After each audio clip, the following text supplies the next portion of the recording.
Good evening. I will call the meeting to order at this time. If you will please rise for the invocation and remain standing for the Pledge of Allegiance. We'll call on Councilman Scott to lead us in the invocation. Let us pray. Heavenly Father, we come tonight, Lord, very humbly about this wonderful new year that you brought us into, Lord. I just pray that you see us through this season, Lord, and help us make the right decisions that benefit the community at its most power and most best, Father. We pray for those that are sick and injured, Lord, in the community, and those that were less fortunate during this holiday season we just come through. We ask all this in Christ's name. Amen. Amen. I pledge allegiance to the flag of the United States of America and to the republic for which it stands, one nation, under God, indivisible, with liberty and justice for all.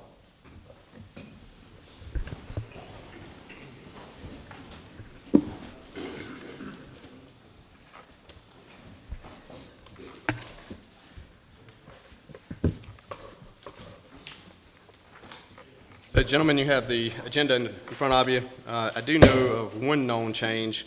I'd like to add a presentation, which is a proclamation for the All in Red Week, February the 7th through the 14th. I'd like that to be added to the agenda under presentation number 5. Any other known changes or any other changes to the agenda? Yes, I'd like to pull out consent agenda item 5 to business item number 8. Mayor, I'd ask that we move item number 4 from consent to business item number 9.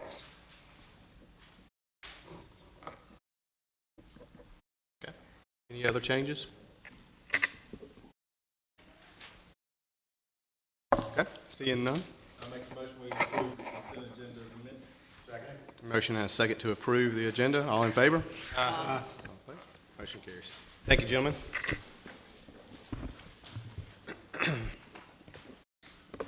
Okay, our first item this evening is a presentation. It's a proclamation honoring Miss Carolyn Ennis for her service to the Library Board of Trustees. Miss Ennis, if you will please come to the front.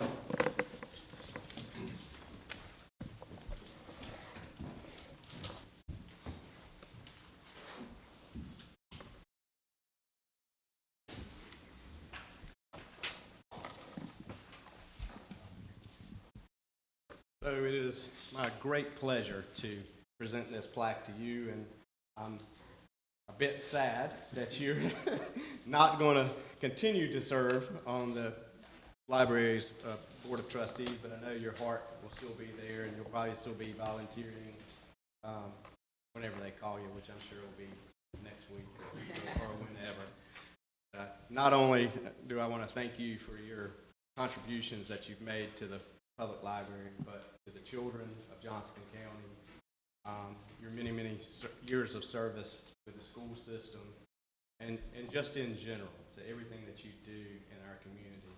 Bottom of my heart, thank you very much. And if you would bear with me, and I will read this proclamation. Proclamation in honor of Carolyn Ennis's dedicated service to the Public Library of Johnston County and Smithfield Board of Trustees. Whereas Carolyn Ennis has served as a member of the Public Library of Johnston County and Smithfield Board of Trustees for nearly 36 years. And whereas through her service, it was apparent that Carolyn Ennis believed public libraries improve the quality of life for the residents of Smithfield. And whereas the town of Smithfield and its citizens have benefited greatly because of her particular interest and work on the Public Library of Johnston County and Smithfield Board of Trustees. And whereas the citizens are fortunate to have had a person of such experience dedicate so many years of service to the town of Smithfield. And whereas the town council deeply appreciates the important contributions Carolyn Ennis has made to the town of Smithfield and to the Public Library of Johnston County and Smithfield Board of Trustees. Now therefore, I, Andy Moore, Mayor of the town of Smithfield, along with the members of the town council, express our sincere appreciation to Carolyn Ennis for her distinguished service to the town of Smithfield. Thank you very much.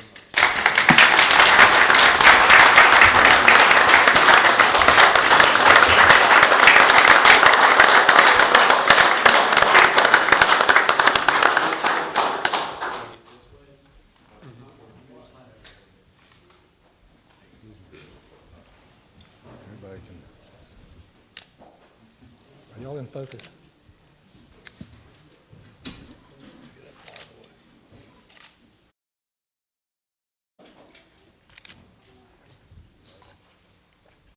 I think that'll work. I'd like to thank Mayor Andy Moore,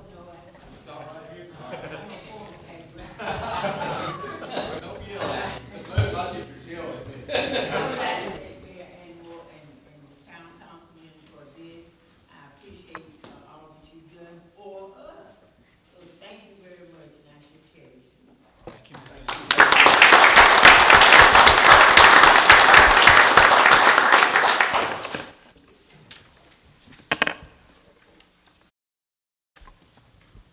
And Ms. Ennis, you are excused. I'll write a note if you don't want to stay for the rest of the meeting. You're welcome to stay for the meeting, but you certainly don't have to.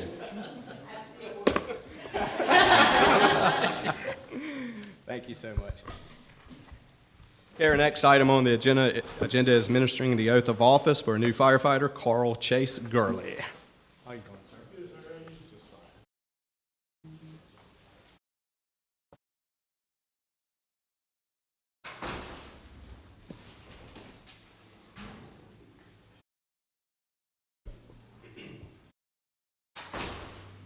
I, Carl Chase Gurley, Carl Chase Gurley, as a firefighter for the town of Smithfield, as a firefighter for the town of Smithfield, do solemnly swear do solemnly swear that I will support the Constitution of the United States, that I will support the Constitution of the United States the Constitution of the State of North Carolina. and the Constitution of the State of North Carolina, I will faithfully, and I will faithfully, honestly, honestly, and impartially and impartially discharge the duties discharge the duties of firefighter for the town of Smithfield. of firefighter for the town of Smithfield. I pledge to carry out the duties Pledge to carry out the duties of firefighter of firefighter to the best of my ability to the best of my ability and will honor and will honor and respect and respect the mission, the mission, goals, goals, purpose, and policies purpose, and policies of the Smithfield Fire Department. of the Smithfield Fire Department. And And I recognize the badge of my office I recognize the badge of my office as a symbol of public faith as a symbol of public faith and trust. and trust, And I accept, and I accept, so long as I am true so long as I am true, to the ethics of the fire service, the ethics of the fire service, and make these promises and make these promises so solemnly, so solemnly, freely, freely, and upon my honor. and upon my honor, So help me God. so help me God. Congratulations and good luck, sir. Thank you, sir.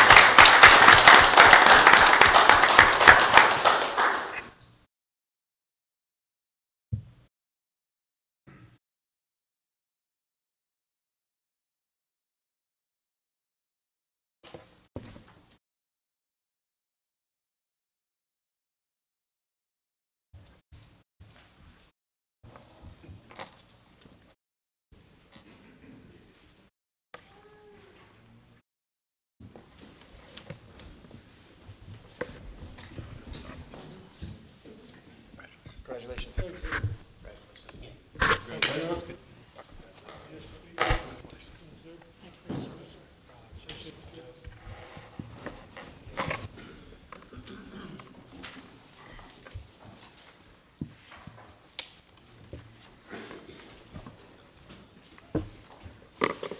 So you guys have to stay for the remainder of the meeting.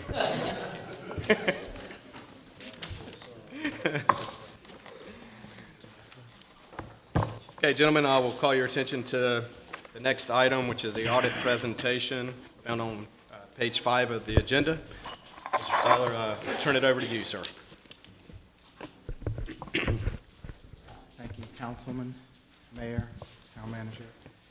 This is the time of year that I think we all look forward to. Is that microphone on? It's on. The report of the financial condition of the town. Presenting this year's report is Stuart Hill from our auditing firm, Tonson, Price, Scott, and Adams.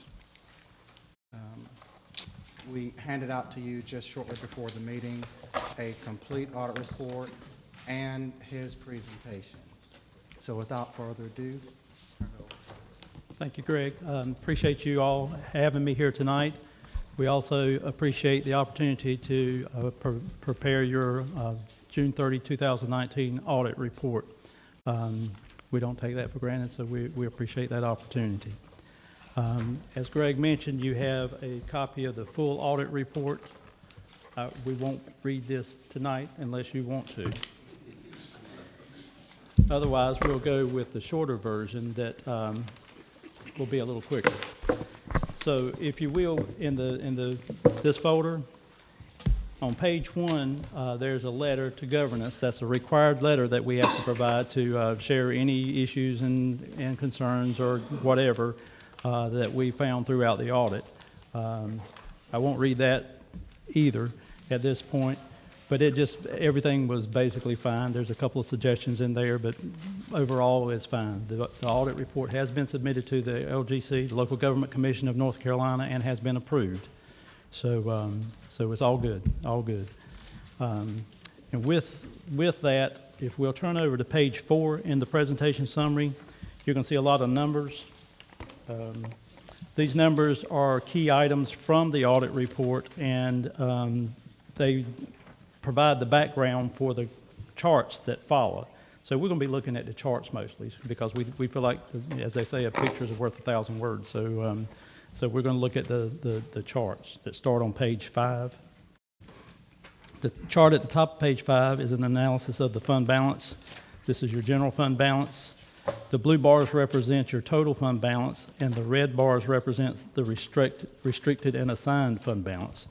Fund balance is basically the difference between your assets and your liabilities in layman's terms. So that's just basically what we're saying, and the blue represents that full balance, and the red represents that portion of it that is restricted either by state statute or by some other, like if y'all have already committed it to certain things. So that's what that represents. And we do this with a 5-year trend so that you can see how it's changing from year to year.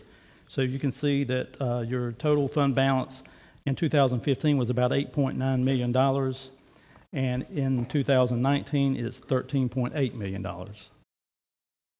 The restricted portion of that in 2015 was about $2.2 million, and in 2019 it's about $4.6 million.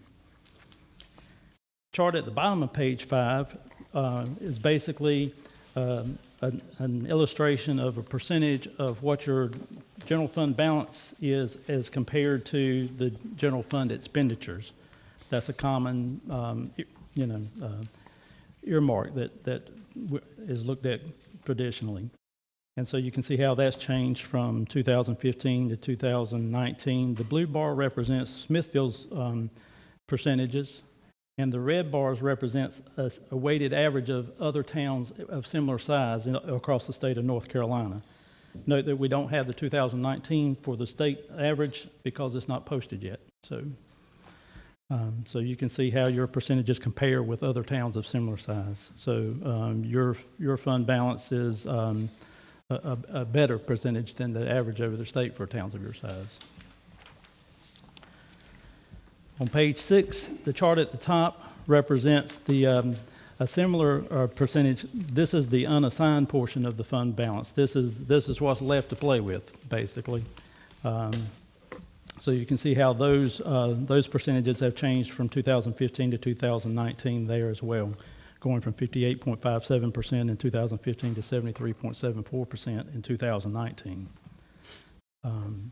Chart at the bottom of page 6 represents basically your revenues over your expenditures, your excess or deficit of your revenues over your expenditures in all 3 of the major funds: the general fund, the electric fund, and the water and sewer fund. The blue bars representing the general fund, the red, the electric fund, and the green, the water and sewer fund.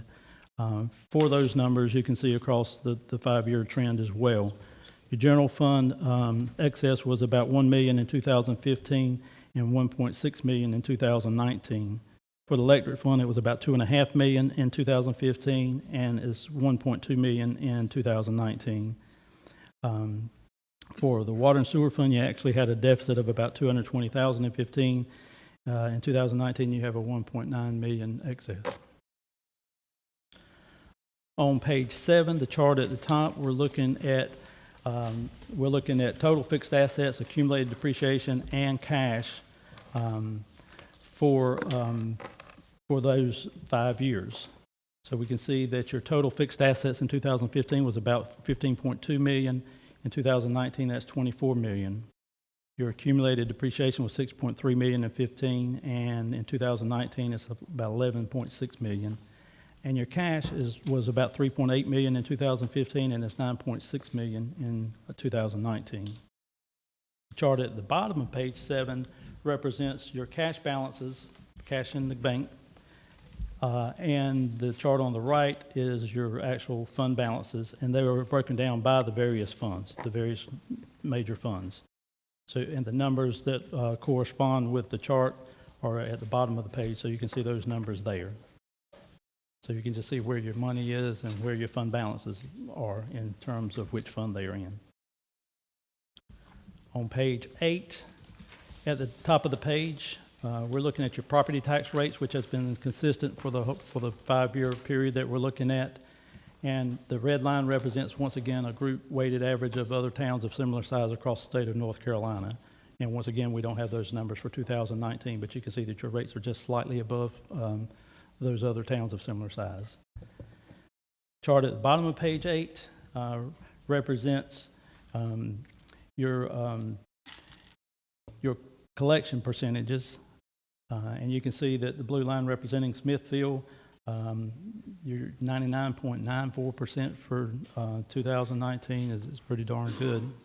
And you can see the weighted average group in red and the statewide. That statewide means it's all towns, regardless of the size.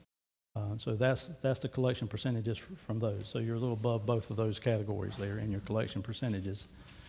On page 9, we have the charts at the top.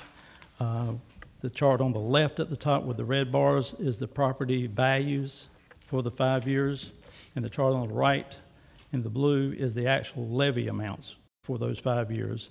For 2015, your actual property values were about $1.07 billion, and in 2019, your property values were $1.1 billion. In 2015, your actual levy amount was $6.1 million, and in 2019, it was $6.28 million. Bottom of page 9, we're giving you a breakdown of your general fund revenues by those categories that you see on that chart. And you can note that your largest source of revenues are your ad valorem taxes, followed by your intergovernmental revenues at 34.10%. Those are like franchise taxes, local option sales taxes, Powell bill, and some miscellaneous grants. That's in that category. And then the third largest is your sales and service, which is garbage collection, aquatic center, et cetera. Those are two of the largest in that category there. And then over on page 10, we're breaking down the expenditures of the general fund similar to the way we did the revenues by those categories. And as you can see, public safety is your largest expenditure category, followed by the cultural and recreation, and then the general government in third, and the other smaller ones you can see as well. So, and with that, that's basically the gist of our presentation. Always happy to try to answer questions if I can. And if you don't have questions now and you have them later, just get up with Greg and he can let us know, and we'll try to answer whatever we can for you. Any questions? I have one question, if you don't mind. It says on the bottom of page 10 of our agenda, it says, we feel the following items be addressed to the board, and it also denotes that those items were repeated from the previous years. Is that something that's going to be a common thing that repeats every year, repeats itself, or do we need to address those issues there?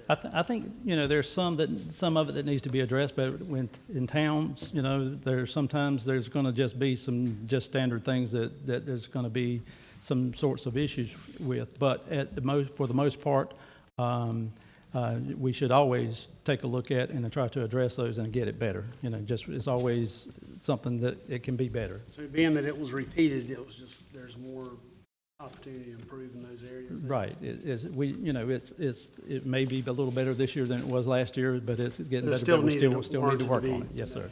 Okay, thank you. Thank you. Well, I had a question related to that, and I thought the collection amount for us was in the 99.94%. You gotta squeeze awful hard to get a better collection rate than that, though. Absolutely. So I don't know what else could be done, to do anything else to that. That's all to that point, you're almost pointing, it's cheaper just to write it off and don't worry about trying to collect it. I'm saying, so, I did have a question. My question was, when you looked at the, trying to find the chart that you showed, our percentages going up over on page number 5, where it said the fund balance available, it shows we're at 90.66%. You didn't have the numbers for, the state across average, but I assume you're doing audits of other towns similar to ours in size, not that you tell who they are. Right. But I'm saying, as a whole, because of the economy has been so good, have you seen positive numbers in like the same type of jump in these other, not necessarily to meet our standards, of course, but I'm Right. saying percentage-wise, have you seen those same type of? Overall, it seems like this year there's a trend of it going up a little bit. And again, you got a really large percentage there. They're certainly not all that good, but there is a trend upwards. So my question was, I'm trying to do a comparison. So the question is, so in your opinion, based upon what you've seen from others, even given the increase in economy, we still have showed a higher positive growth than what you've seen from others as across the board typically Yes. from this year. Okay, that's why, because since we don't have that number to see, Sure. people say, well, it's just attributed to the good economy. Well, it's not just attributed to the good economy, it's also attributed to the workers in the town of Smithfield and the jobs that they do to make sure that we're as efficient as possible to get as much as we can out of what we do. Absolutely. So, I think that's to me is, I want to make sure that we give credit to where credit is due. It's not this council, it's the employees of the town of Smithfield and the citizens of Smithfield that are doing what they need to do to keep the. Absolutely. And to that point, I would certainly want to thank Greg and his staff and other town employees that help with providing us information and answers to questions that we have throughout the audit process. So we certainly appreciate that as well. And we're lucky to have them. Any other questions? Yeah, the fund balance percentage is outstanding, in my opinion, and as you mentioned, I would say for a town our size, we're pretty high up there Yes, as far absolutely. as that goes. And that's due to the work by the council, we put policies in place a few years back, manager and all the department heads and staff all working together to get us where we are today. And I just want to say that is an outstanding job for you department heads that are sitting out there. So thank you very much. And Greg, thank you for working with the numbers. Right? They're all what they're supposed to be. Thank you. Okay. Andy, would it be out of order? I think we should give our heads here a round of applause for the work that they are doing. Thank you. Thank you. Appreciate it. Thank you, Stuart. To give the department head an applause is right on target because one person cannot effectively do this job. So hats off to all of you guys. Thank you. Thanks, Greg. Okay, our next item of business is presentation number 4, the UFS water study presentation. Ted?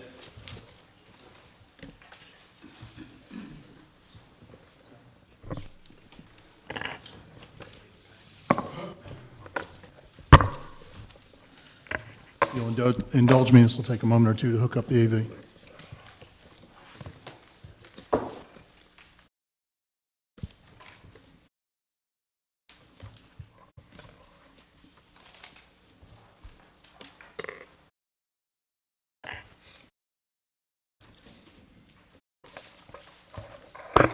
So nobody wants to see that.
Hey, Mark, this is Ted in Smithfield. I'm about to put you on as a speaker so everyone can hear you. So if you're ready, we'll start in just a moment.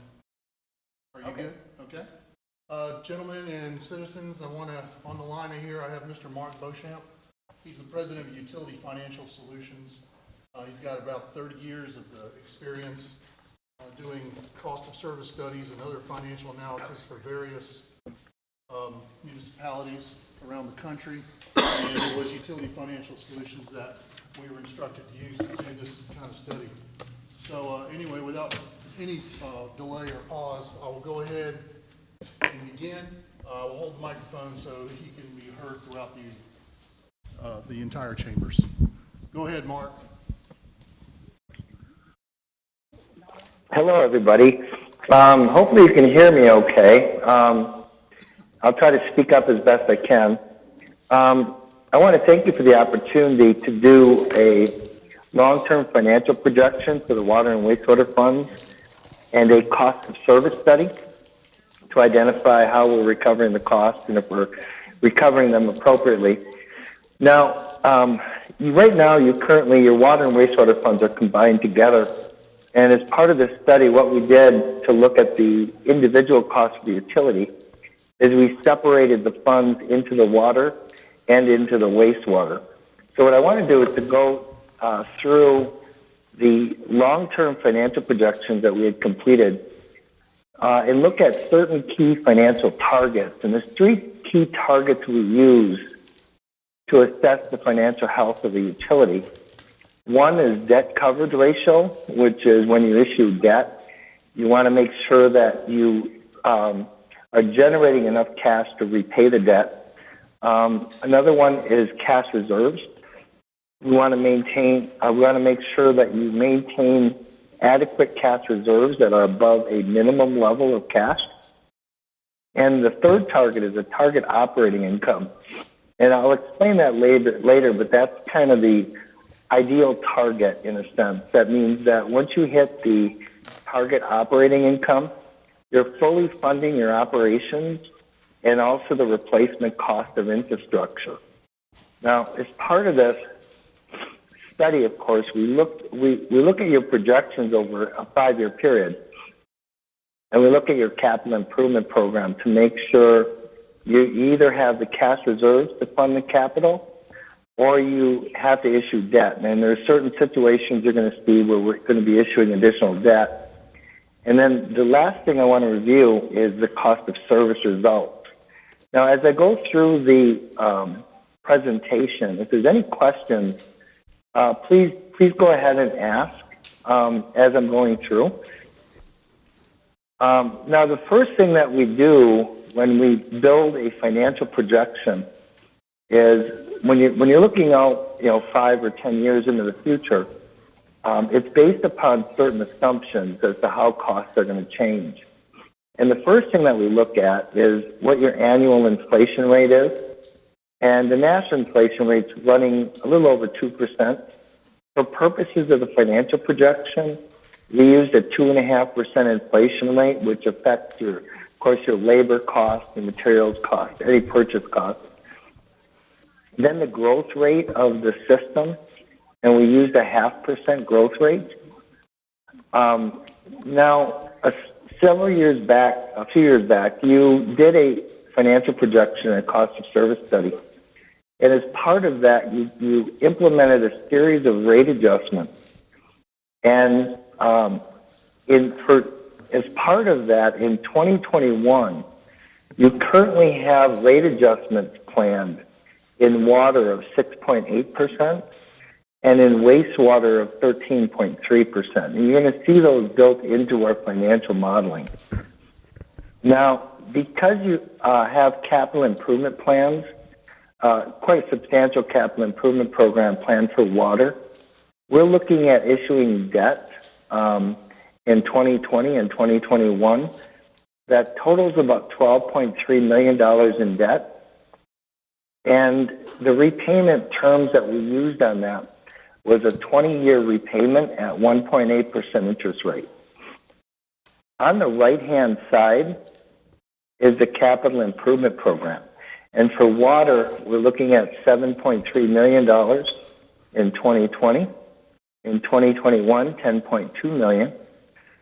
And then a modest capital improvement program in 2022 through 2024 that varies between $800,000 and about $1.5 million each year. In wastewater, the capital improvement program is substantially lower. It ranges from about $250,000 up to a high of about $422,000. So these assumptions were used to build the financial modeling. Now, in the water department, this is the current financial projection that we built. And if you look on the left-hand side, you see the projected rate adjustment. That 6.8% adjustment was planned from the previous study. So we incorporated those adjustments into the financial modeling. Now, I mentioned that there's three key financial targets that we look at. The first one is debt coverage ratio, which is, if you look on the right-hand side, you see debt coverage ratio. You see in 2020, it's at 2.59 and at 1.93. And the minimum target, in other words, the very minimum, we want to see you maintain debt coverage ratios that are above 1.4. And in every year in this projection, you're above the 1.4. So you're in really good shape from a debt coverage standpoint. That means that you have the ability to repay the debt, even though we issued $12.3 million in debt in the water utility. The second target we look at is cash reserves. And your minimum cash, which is to make sure you have adequate cash to fund your working capital needs of the utility and to be able to fund your capital improvement programs that are cash funded, not debt funded. The utility needs to maintain anywhere from about $2.5 to $3 million a year. That's at a minimum. We want to see you above that. And when you look at this financial projection, what you see is in 2020, you're above the minimum cash reserves.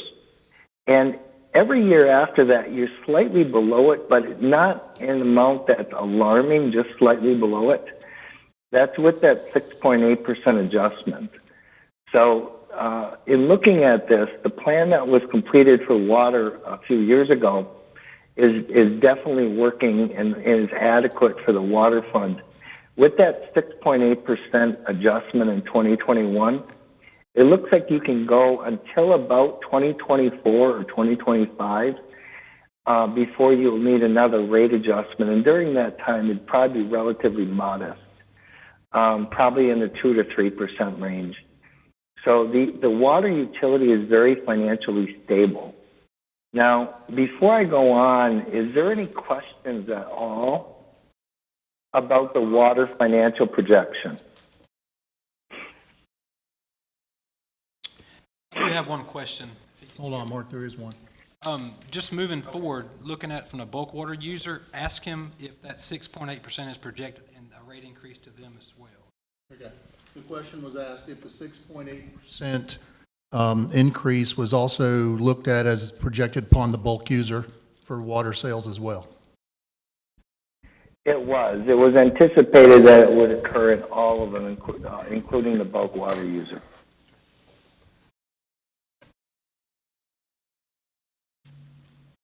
That's all, thank you. That's all, Mark.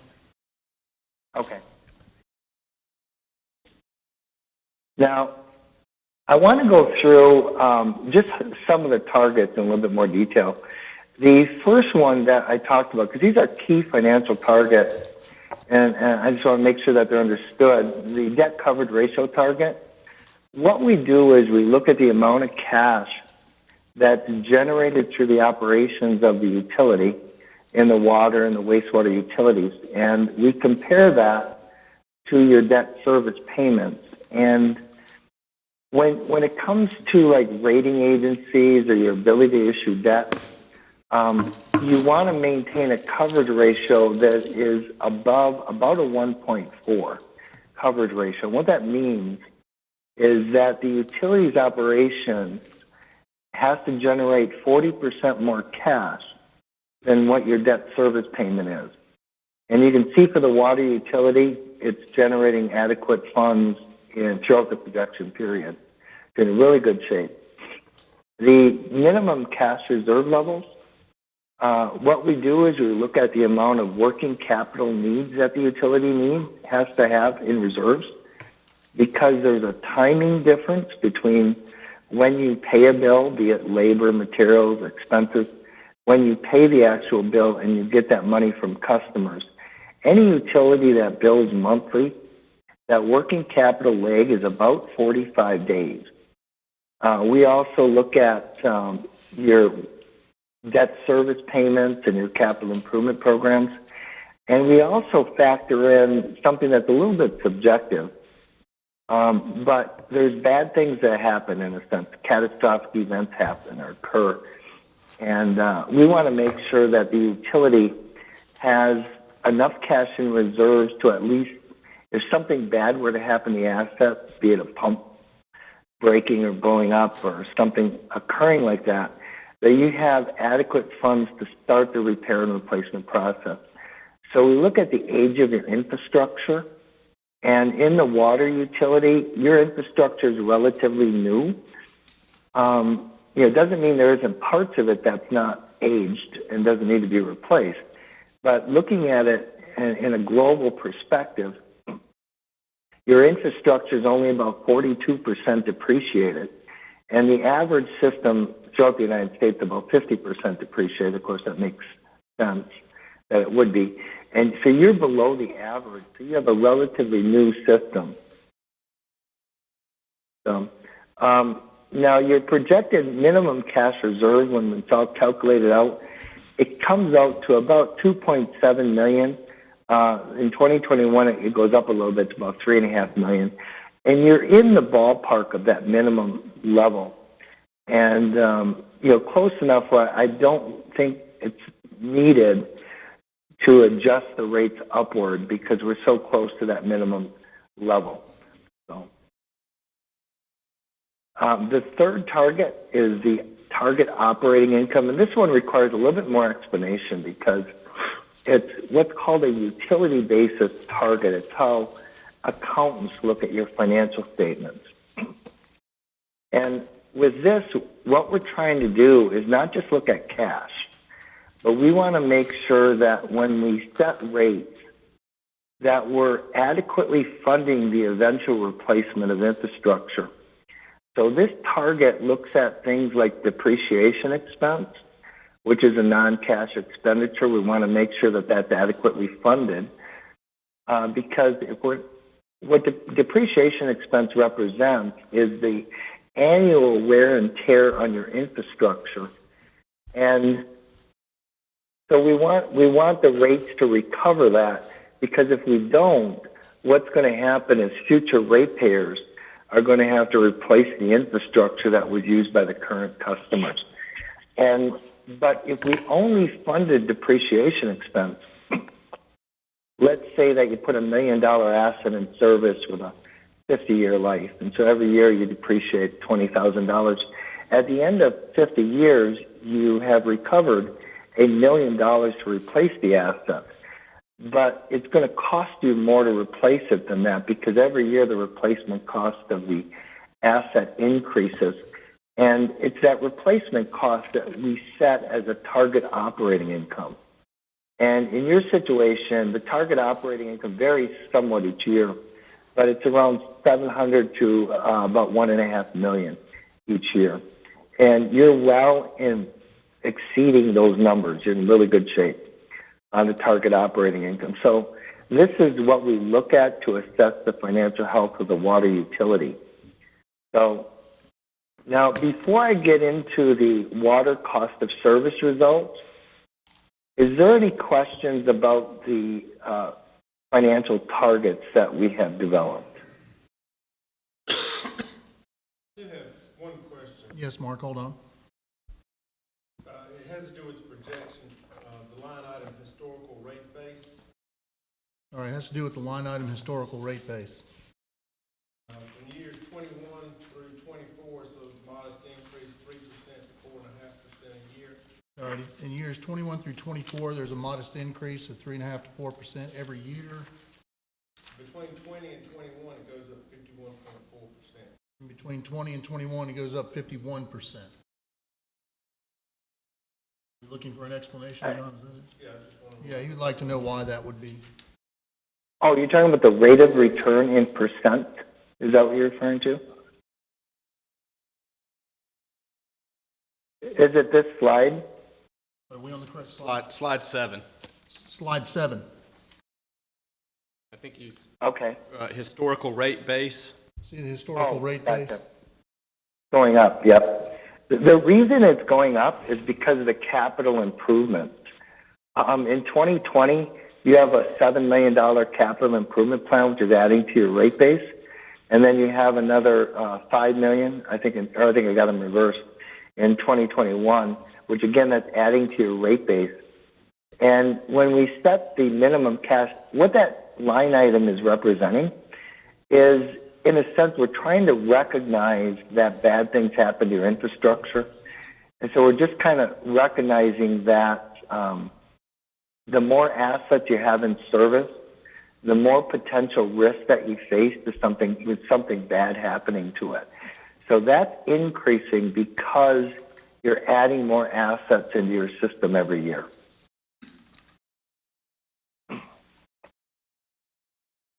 Does that help answer your question?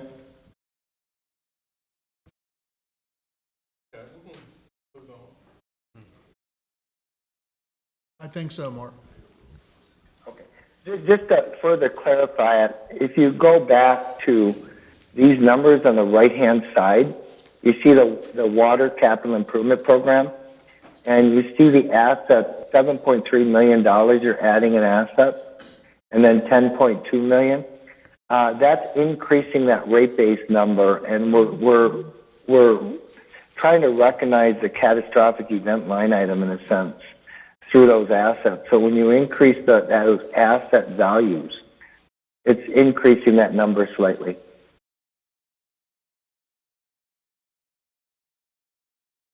All right. Okay, Is there thank any you. other questions? Okay. Any others? I think we're good, Mark. Go ahead. Okay, good. Now, this is the results of the water cost of service study. And, yeah, a little bit of unusual results in a way. Overall, you're showing the need for a minus 1.1, so you're pretty close to zero. But the residentials actually show the need for a minus 16%, and the commercial and industrials actually show the need for increases. The commercial shows the need for a 15% increase, industrials 12%. And the primary driver for that increase, why it's showing that, is because your customer charge for residential is set appropriately. You're pretty much right at the cost of service number, actually it's slightly higher. But on the commercial and industrial, you're not charging them the appropriate customer charges, and that's what's occurring. Everybody gets charged the same customer charge, and it's really, from a cost perspective, that customer charge represents the potential, what's called potential demand, that a certain size meter can have on the system. And because when you get into commercial and industrial accounts, they have larger meters that cost more to install. And your current rate structure is not properly recognizing that. And that's why you're seeing the need for the increases. And then your wholesale customer is pretty much right at the cost of service number. So actually, overall, when we go to actually set the rates, we'll try to move a little bit in the direction, try to rectify some of these differences that are occurring in the cost of service study. We're not going to be able to recognize them fully because of the potential impacts that it would have on customers that needed increases. But we like to try to move in that direction. So, in other words, when we do the 6.8% increase, residentials might only get a 5%, and commercial and industrial a little bit more than the 6.8%. So,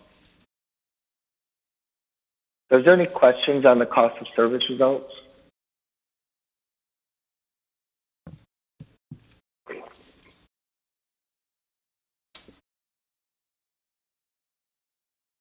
No, go ahead, Mark. Okay. Now the wastewater. Now, in the study that was done a few years ago, the wastewater department had a planned increase for 2021 of 13.3%. So that's built into this projection. Now, again, if we go through the three key financial targets, the first one being debt coverage ratio on the right-hand side. Again, the minimum coverage ratio we're targeting is 1.4. You're well above that. You're in the 3, 4, 5, 8 even times coverage ratio. Minimum cash reserve calculation came out about between 1 million. It increases over time to about 1.6, 1.7 million. But your projected cash reserves are above that. They're about 4.4 million and 5.2 and 6 million. So you're above the minimum. Remember that's the minimum target. And from a target operating income standpoint, the ideal operating income would be about $250,000 a year, and you're exceeding that. You're at about almost $1 million a year. Of course, that has a 13.3% increase built into it. Now, in general terms, when you look at the water and the wastewater utilities, the water utility definitely needs the adjustment, and it's financially stable. Wastewater, it's very financially stable. I mean, it's both your utilities are quite healthy financially. So before I go on to the cost of service results, is there any questions at all about the wastewater financial projection? Yeah, one of the councilmen has asked, what if the 13.3% was taken out?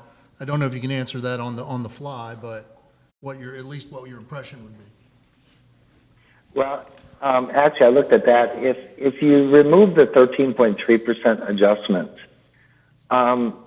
you could probably go about 2 years without any adjustment, and you'd probably need about a 3% rate increase around 2023, 2024.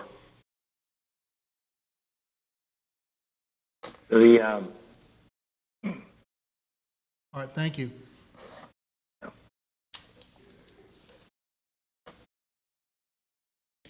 Now, the next 3 slides, again, are just the same targets, financial target calculations that we did for water. This is the projected debt coverage ratio calculation. As I mentioned, you're very healthy, very good shape.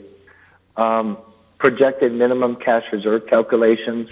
Now, your infrastructure in wastewater is a little bit older than in water. It's not excessively old. When you look at it says percent plant depreciated.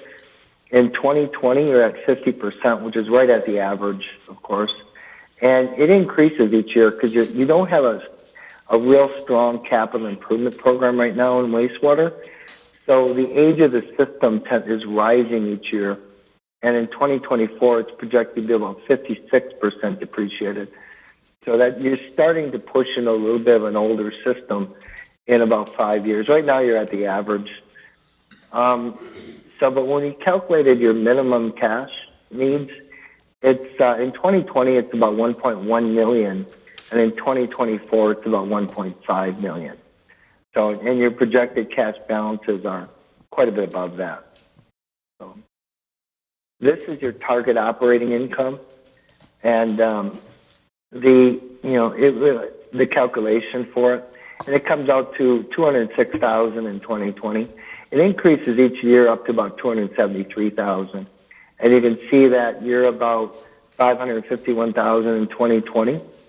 It increases to a little over $1 million in 2021, and that's occurring because of the 13.3% adjustments. And then each year after that drops a little bit to 980, 901, and 816. But you're exceeding that target in each of those years. So, and this is the cost of service results for wastewater. And you can see that pretty much all the classes, if we were to set the rates based on our target operating income, we would need an 8.3% adjustment, downward adjustment. Residentials are minus 8.5, so it's pretty much right at the average. All of them are. Commercials are minus 8%, and industrial are minus 9.2.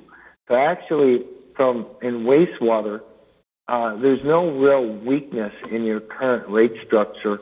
They're all treating your classes fairly. Water, there could be some tweaking that could be done, but in wastewater, it's actually doing a pretty good job. So, is there any questions about the cost of service results in wastewater? Well, are your figures heavily dependent on what the county charges? Yeah, the question was asked, are the figures dependent heavily on what the county charges us as a customer?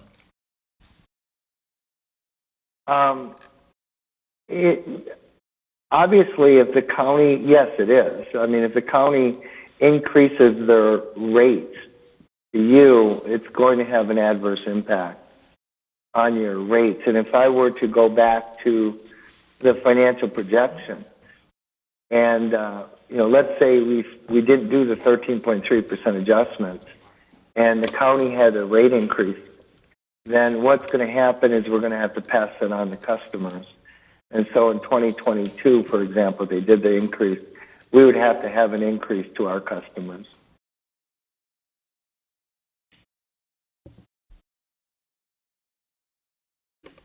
And these projections are assuming what kind of capital improvement, basically for water? The question was asked, these projections, or these calculations we've done are assuming capital improvements.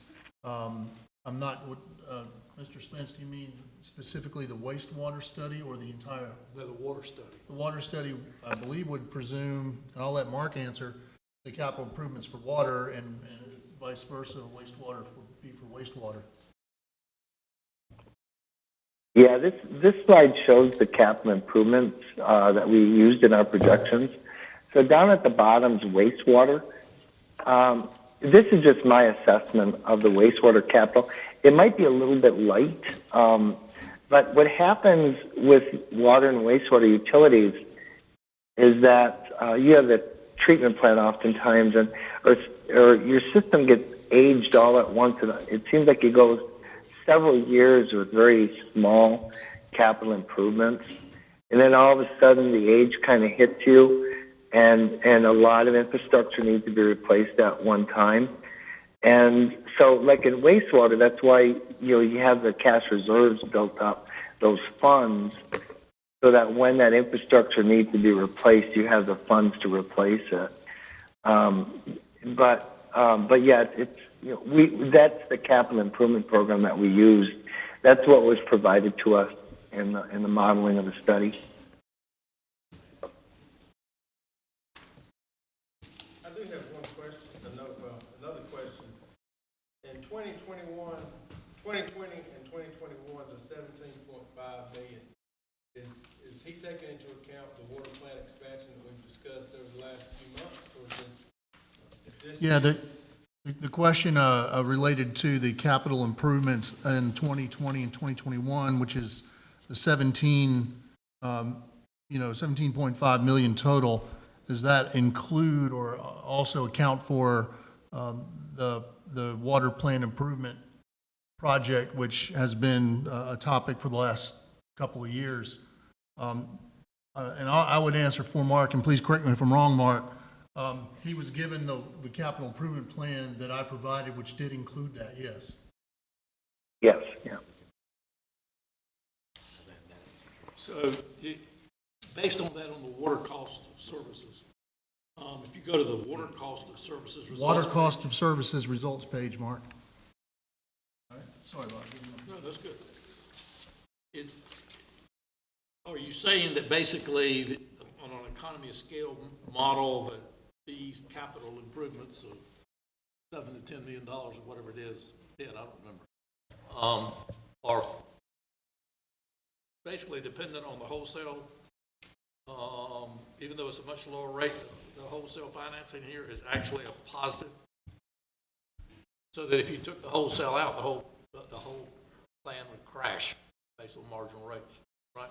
Let me help him with that question, Tim. I think this is what all of us want to know. Hold on, Mark. Is if we omitted the wholesale customer, what effect would it have on our residential and industrial water rates? All right, so the question has come up. If we omitted the wholesale customer and took them out, what effect would that have on the other rates, residential, commercial, and industrial? Is that right, Travis? Okay. You're not going to like my answer. It would mean the other rates would have to go up about 25 to 30%. The wholesale customers contributing, because you got economies of scale going on. And so if you didn't get those wholesale sales, your revenue requirement, the amount of money you need to recover, is really not going to change much, just slightly. And so what's going to happen is that $1.7 million, about $200,000 or $300,000 of it will go away, variable cost. The remaining $1.4 million would have to be recovered from the residential, commercial, and industrial customers, which would equate to about a 30% rate increase. There's a follow-up. Okay, but is that taking out, if you take out the wholesales, you'd also have to take out the capital improvement of the $17 million. Right. The only purpose for the wholesale is to be able to supply that need of that wholesale customer. And if we didn't have the wholesale customer, we wouldn't necessarily need the other. I'm not to that scale. Am I correct? So the problem is, the question is, I'll rephrase the question. The question is, I understand if we keep the capital improvement we have and we take out the wholesale customer, we've got to increase the rate to cover the added capital improvements. But if we take out the capital improvements or greatly reduce it to only a few $1 million versus $17 million, would that not also reduce that rate to the residential customer back down to something much more manageable? Is that correct? Based on the assumption. So the question was, if we omit, again, the wholesale customer, that would hurt us, obviously, from a revenue standpoint, but the capital improvements that we also base this would be reduced significantly. We don't know the exact number, but significantly. And how would that affect, those residential, commercial, and industrial customers? It would. I didn't run that analysis to omit some of the capital. Obviously, that 30% increase would come down. I can tell you this. I'm going to switch away from the PowerPoint momentarily. Now, in the water area, the debt service payments, you get to that.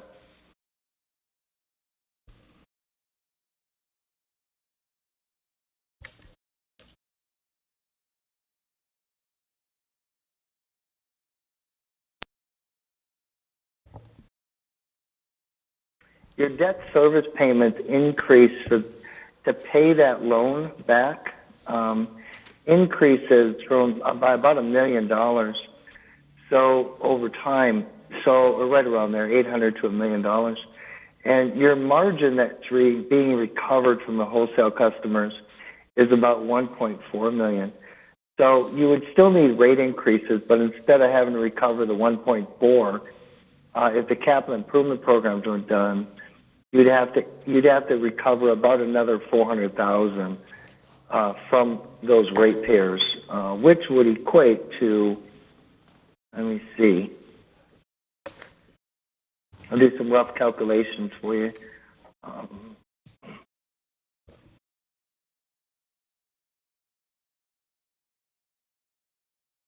Of course, it depends what the capital program would be, but it would mean about a 13% increase in your rates for the other customers.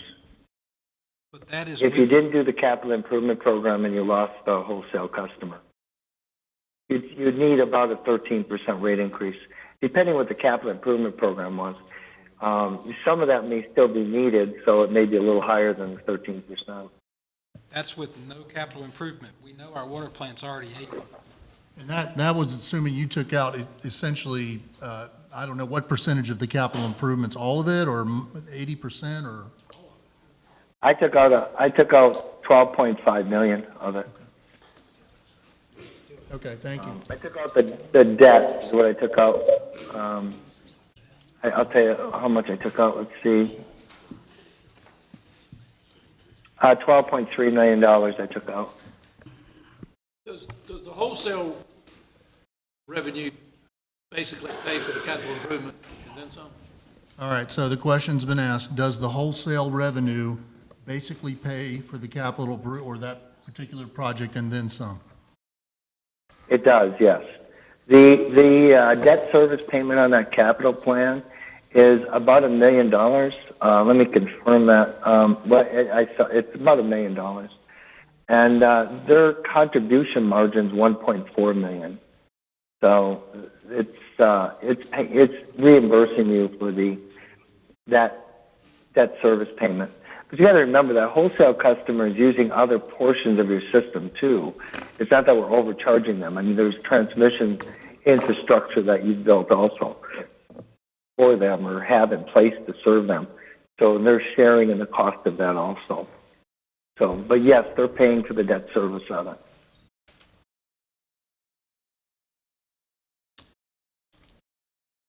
One of the questions we had when we started this was what's our average cost per gallon or per 1,000 gallons today? Okay. And of that, there's a fixed cost and a variable cost. I'm pretty sure he's gone through this because he just said if the bulk rate dropped out, so much is variable. So my question is, what is that magic number? All right, Mark, the question was asked, how much does it cost to make a 1,000 gallons or a gallon of water, whatever the math is, how much does it really cost us to make? I know in discussing with you, we've talked about variable costs, fixed costs, transmission costs, distribution costs, depreciation costs, and there's a lot of things going into it.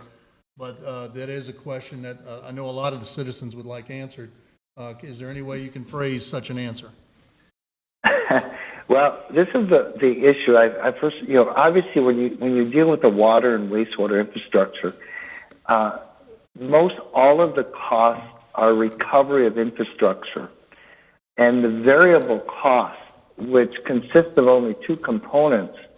One is chemicals, and the other one's electricity. Those are the only two variable costs, significant variable costs. And for this study, we used about 30 cents per 1,000 gallons as the variable cost.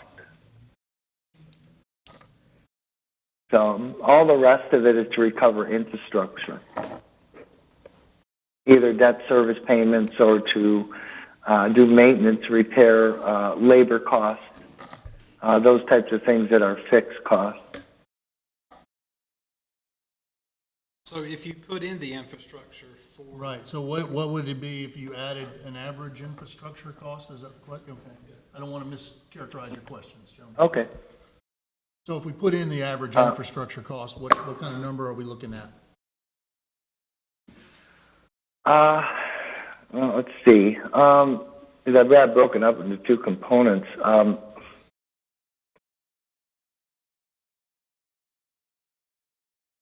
get that for you in just a moment here.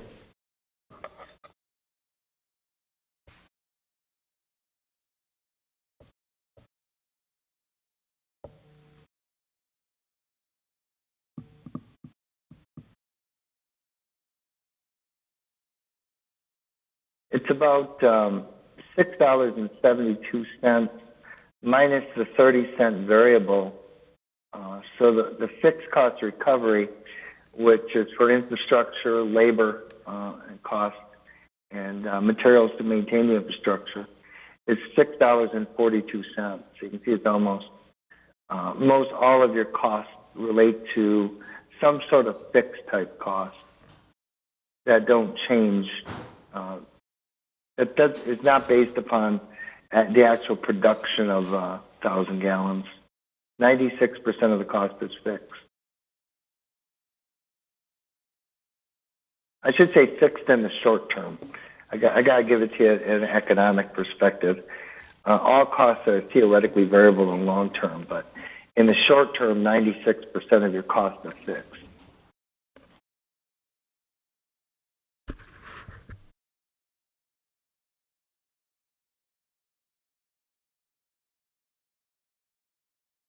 What's our current rate for selling water?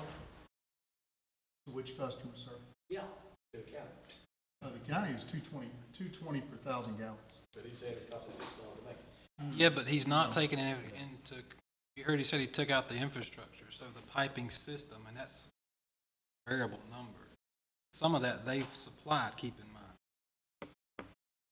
The confusing part is, I guess the magic question, I mean, it's really simple.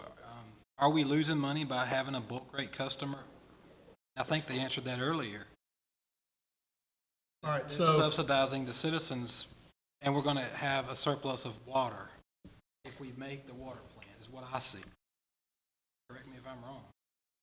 so the confusion here, and there's a lot of the council, because we set our rates to all our customers, you know, there's a fixed cost and then a per thousand or usage cost.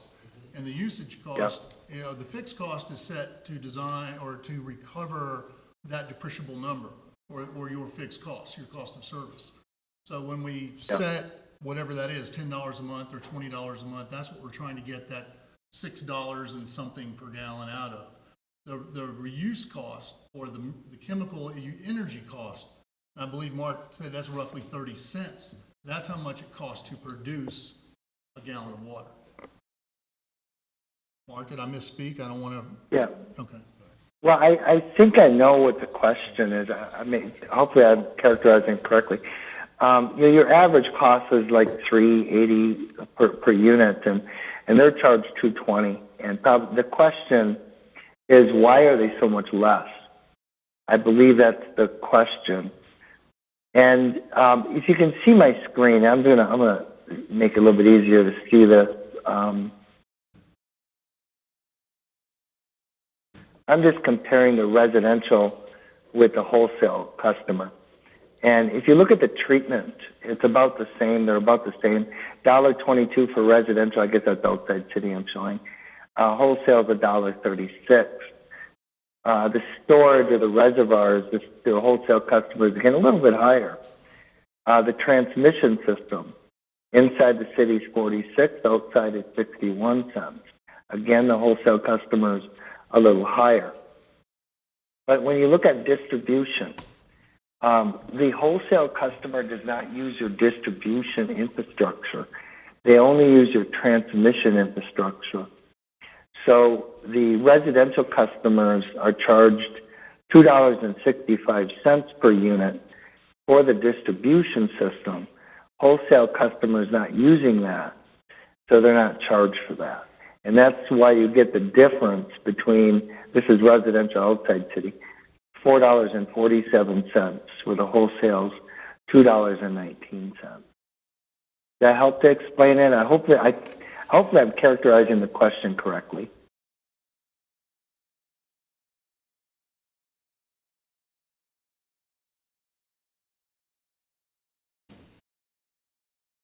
As a bottom line, your wholesale customer cost you $1 million and you make $1.4 million off of it? All right, so the question is the bottom line that our wholesale customer basically cost us $1 million, but we get $1.4 million every year?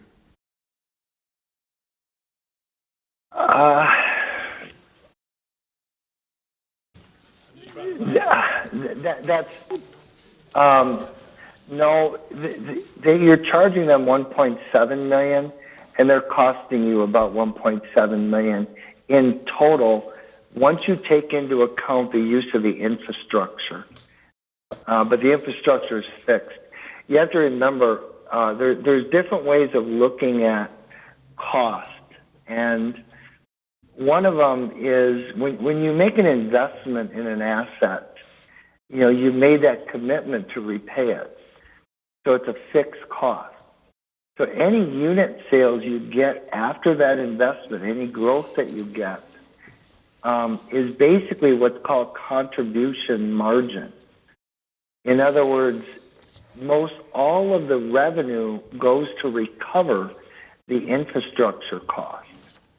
And so it helps benefit everybody else because it's the variable costs in water and wastewater are very small. It'd be like, I hate to use a car as an example, but you know, when you purchase a car, you know, it may cost you $30,000 in a monthly payment of $500. But when you actually go to drive the car, it's just the gas. But you still have to make that payment. And of course, if you look at it just on a per mile basis, if you took the gas cost and the $500 a month payment, and you divide it by the number of miles, you may come out to, you know, 60 cents a mile.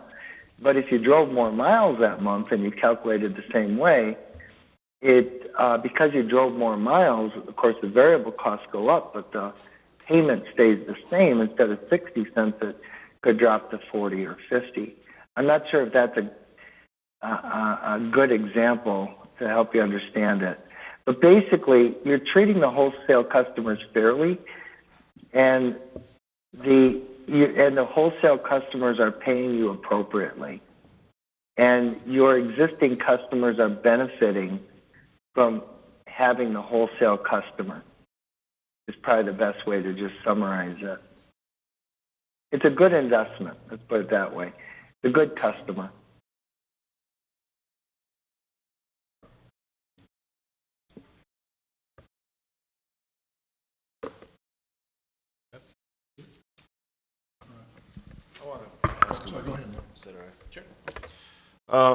Mark, this is Mike Scott.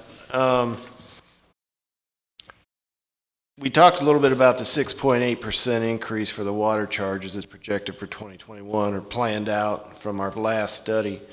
By my math, that equates to about $2.35 a month per residential customer who uses 4,000 gallons a year. Is that what your math shows too?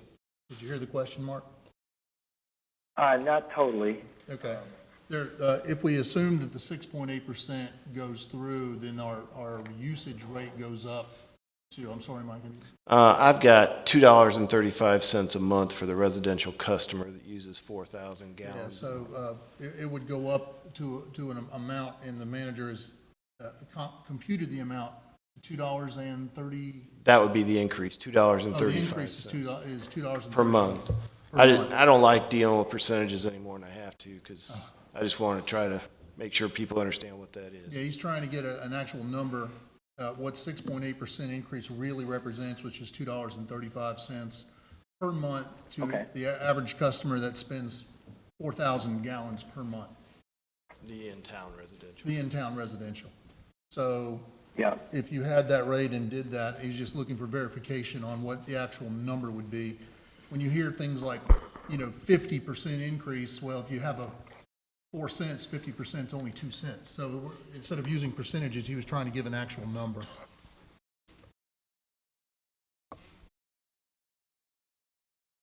.068. It's $1.26 there, and then you have the fixed charge.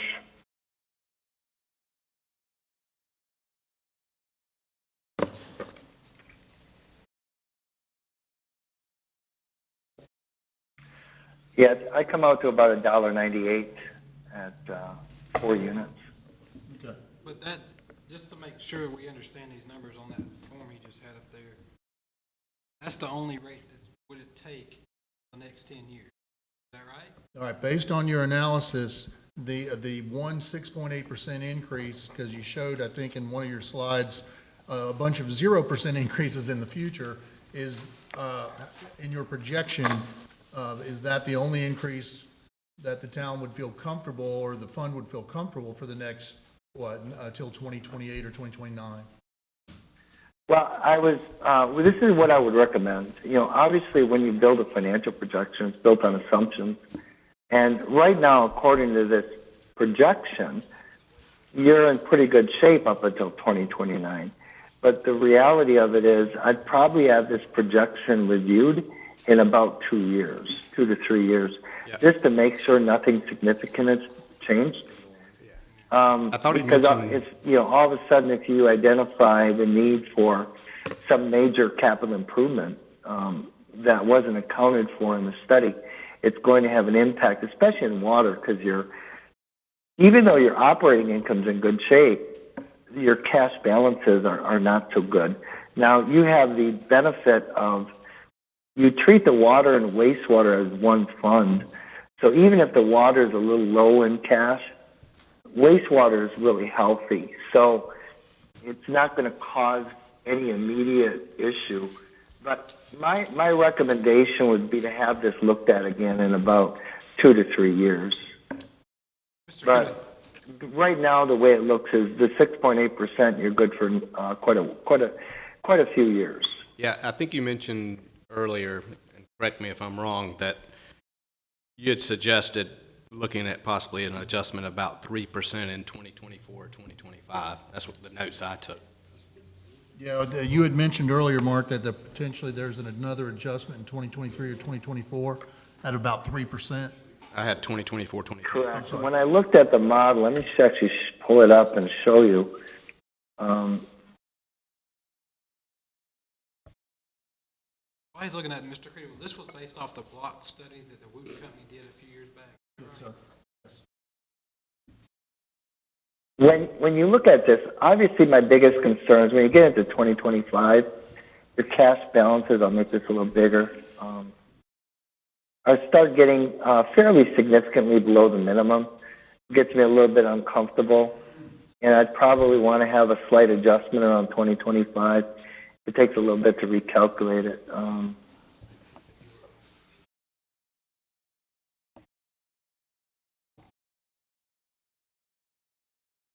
There it goes. You can see that 3% adjustment in 2025 hits your cash right at the minimum, slightly above it. So right now, yeah, in 2025, you probably could use about a 3% adjustment in the fund based on the current assumptions.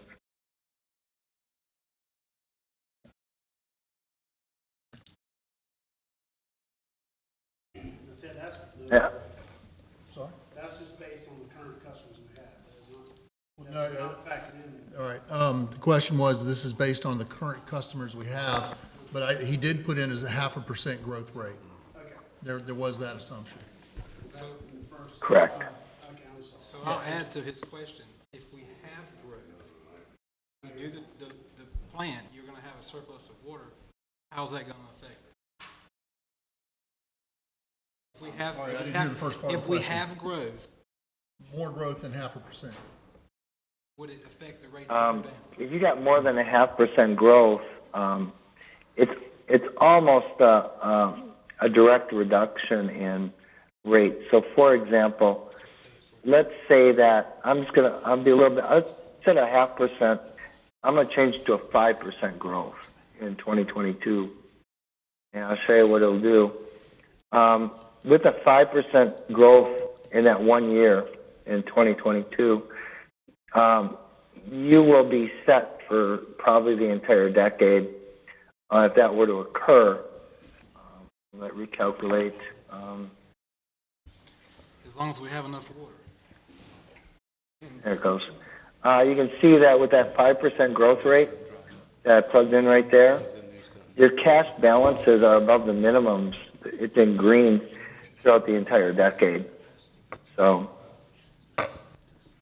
yeah, the more sales you get, provided you don't exceed your capacity in the plant, is going to be good for the system and good for your ratepayers.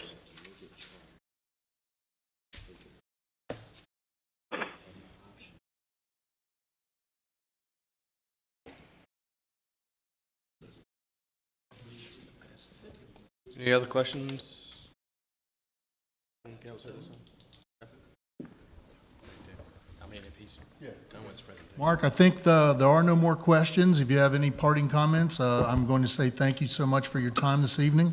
And, of course, I'll be in touch the next couple of days to follow up with you, but thank you again for your time and your expertise. Okay, yep. Yeah, whatever you guys tell as far as the adjustment, we'll go ahead and do the rate design for you to get those adjustments, whatever you feel is needed. If you go with the recommendations or the study that was done, the 6.8 and the 13.3. So, okay? Okay. Again, thank you, Mark. Mayor, for the record, can you make sure the clerk prepares this and for the file, for the record? Sure. All right. Thank you. Thank you, Ted. Thank you, Joe. Good information. Take a little while to take a look at this. Okay, we'll move on now to our next presentation, which was the proclamation for All in Red Week, February 7th through the 14th. If you'll bear with me, I'll read the proclamation and then ask for a motion to approve the proclamation.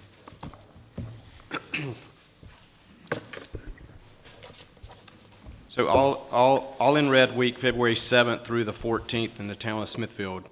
Whereas February the 7th, 2020 marks the launch of an 8-day countywide heart health awareness campaign called All in Red Week, presented by Johnston Health and Dr. Eric Janis and the Janis Family Fund, and organized by the Johnston Health Foundation.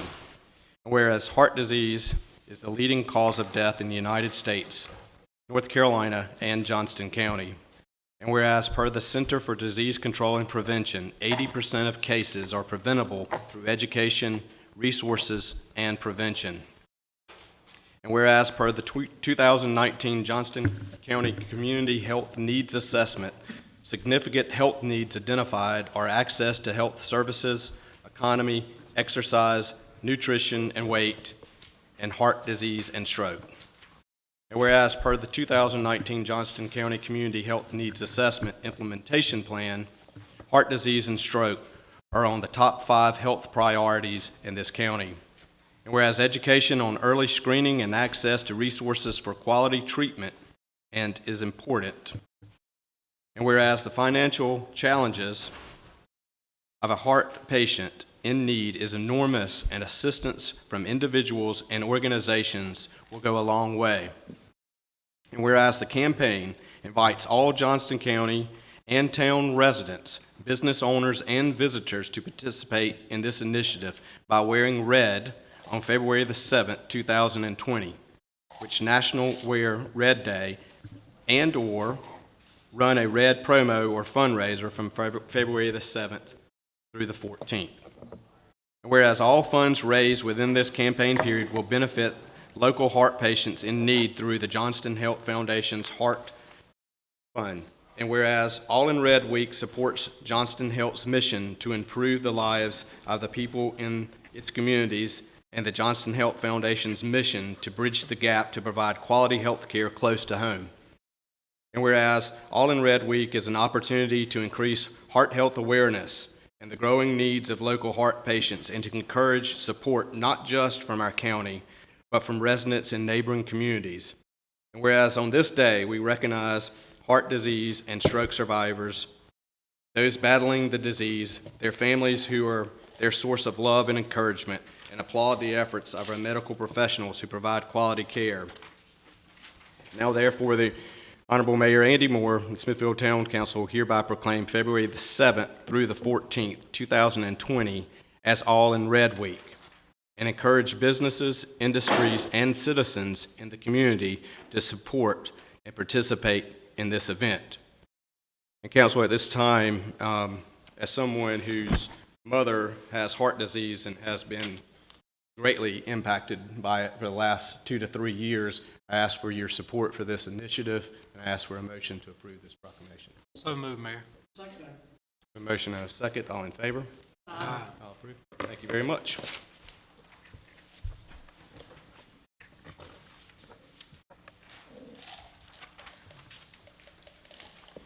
Okay, gentlemen, we will now move on to public hearings. Our first one this evening, this is not a quasi-judicial hearing, therefore there's no need for anyone to be sworn in at this time. The first item is RZ-1902 Brightleaf Development Partners LLC. The applicant is requesting to rezone 2 parcels of land from R20A to B3 zoning district. The properties considered for rezoning are located on the northwest side of South Brightleaf Boulevard, approximately 305 feet southwest of the intersection with Galilee Road. The properties are further identified as Johnston County Tax ID number 15J10032D and 15J10032E. This time, I will entertain a motion to open the public hearing. So moved. Second. All in favor, say aye. Aye. Opposed? Stephen, I'll turn it over to you, sir. Thank you, Mayor and Council. Did things a little bit differently tonight. I put together one presentation for all 3 applications because the material is kind of repetitive otherwise. And so I'm going to go through my whole presentation, but we will handle the hearing for the rezoning first. But this just gives the background for the project. So as the mayor said, the first application is rezoning these 2 properties from R20 to B3. That's the Gateway Business District. And then there's a special use permit for a 17-lot attached single-family townhouse development on 1.72 acres of land. And then the third item, which is not a hearing, is a preliminary plat for Oakfield Towns, the 17-lot townhouse development. Mayor already has gone through this page. So this is the project location. It's just south of the White Swan, Brightleaf Boulevard. There is a business just to the right of this project. And to the left is low-density residential, and behind the project is the Johnston County Bus Garage.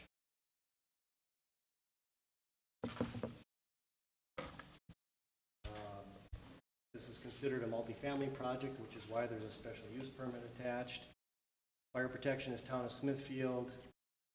Potentially could be additional students to the schools. With the preliminary plat, there could be park dedication fees in lieu of parkland dedication. I should say there will be park dedication fees in lieu of. Access would be directly on the 301. Water, sewer, and electric, or water and sewer, or town of Smithfield, electric would be due. Existing conditions, there are 2 existing family residential lots, a little over a ½ acre, and then one that's 1.14 acres in size, which would be removed as part of this project. There's a ditch section along Brightleaf Boulevard. There's an electric utility line that crosses the property that serves one of the residential properties adjacent, I believe. That is going to be relocated. There's some trees on the site. Tree preservation plan will be required. There are no wetlands, and it's not in a floodplain. This is the existing condition map.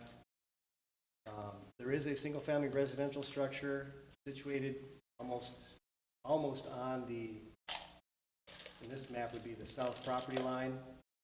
See there. There's another residential property that exists to the north behind the business. So it's all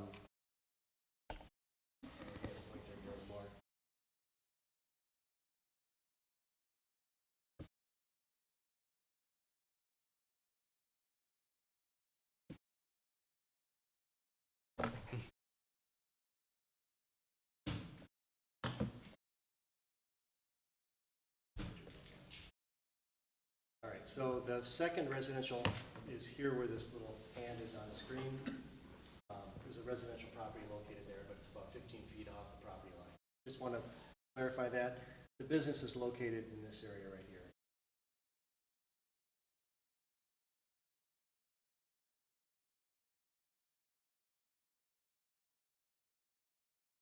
Mr. Winston, if you go back to the pictorial slide. Sure. Is that what you're talking about? One more picture? I'm sorry, I didn't hear you. Go back to the picture. Is that what you're talking about in the top of that grid box? Yes.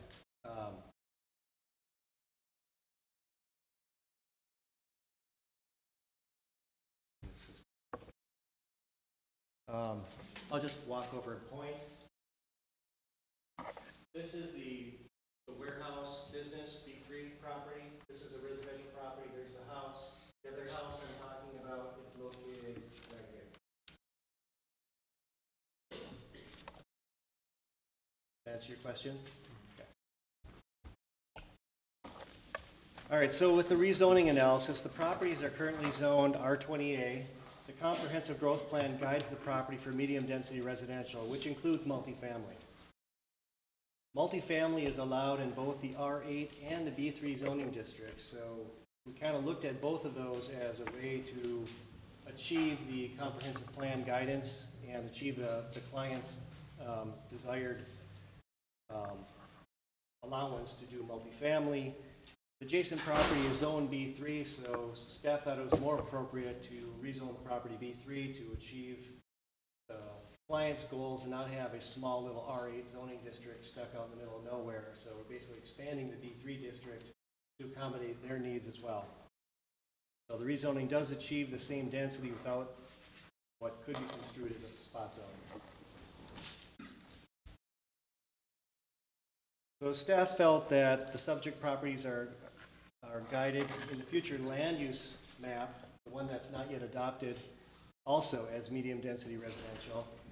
And again, it could be achieved by either the R8 or the B3, so therefore, staff felt the rezoning was consistent with the comp plan. The rezoning will be consistent with the Unified Development Ordinance because you can achieve the same type of development in either district, B3 or the R8. And we believe it's compatible with the surrounding land uses in that there are businesses, institutional, and residential land uses in the surroundings, as I pointed out earlier.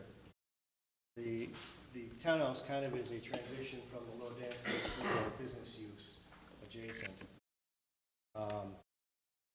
We didn't think it would have any negative impacts on adjacent land uses, and we believe it's compatible with that. And this is the preliminary plat drawing. There's 17 units, parking lot along the side. The pond is out towards Brightleaf Boulevard, shown on the right. The dumpster towards the back, and there would be a small pump station that would lift sewage back up to the street to a forced main that would go up towards the White Swan. And they provided a landscape plan, pretty robust on the lower image.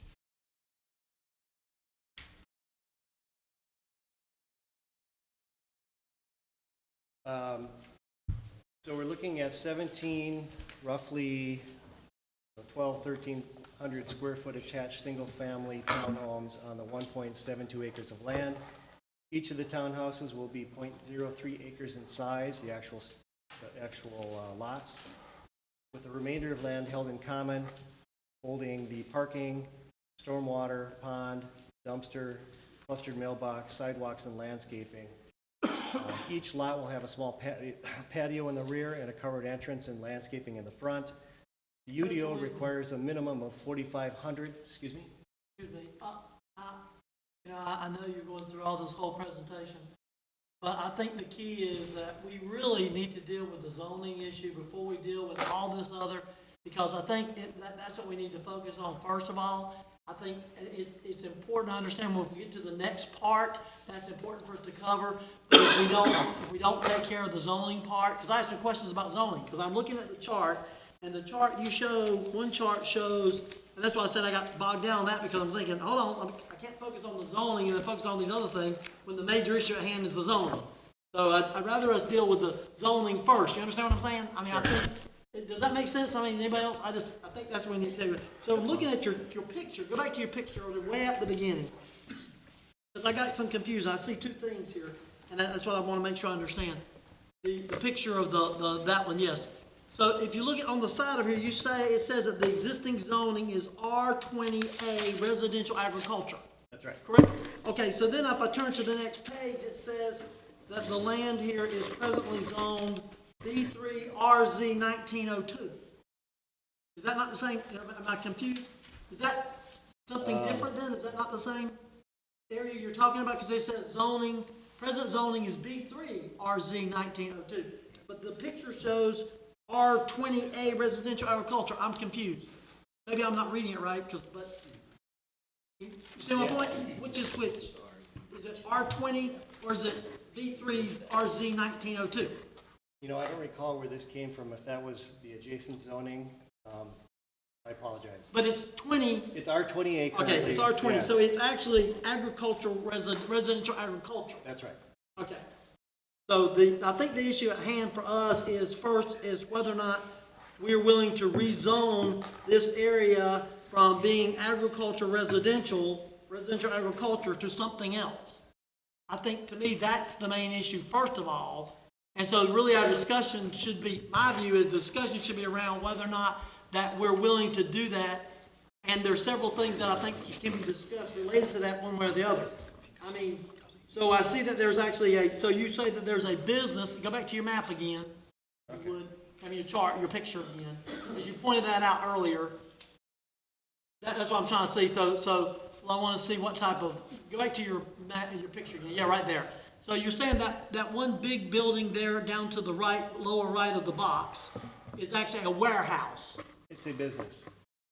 What type of business is it? I think it was a sign business. So it's not a heavy traffic area, so No. that's what I'm just trying to figure out what type of business, because there's all kinds of businesses, right? I mean, So, there's- so it's, I own that property, it's So- Patriot Cases. so they manufacture cases for guns and so forth, right? So very, very low traffic. okay. I'm Most just of trying- their I'm trying to figure out when we're sales talking about are- business areas and stuff. Most of I'll the make sales sure. are online and so forth. Okay, then the next question I have is, so then the one at the top part up there is a residence. Behind it is a residence. Okay, and is that person been contacted, are they here? They were given a notice. Okay, but they At the did not, hearing. okay.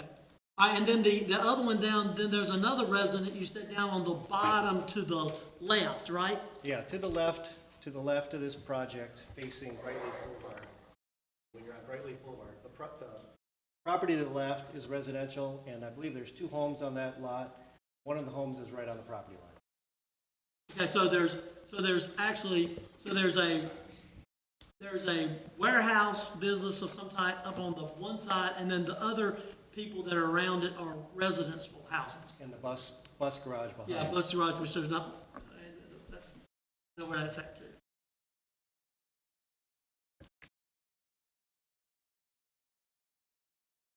And it opens up onto 301 two-lane road, right? Correct.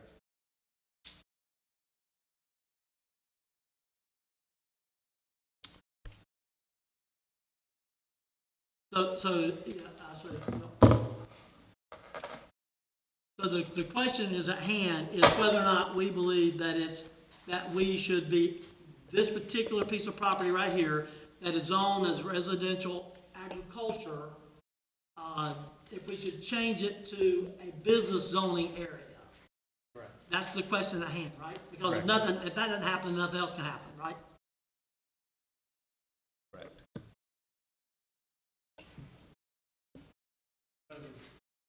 Home or the business that's inside the red, did you mention that? Did I miss that? They're moving.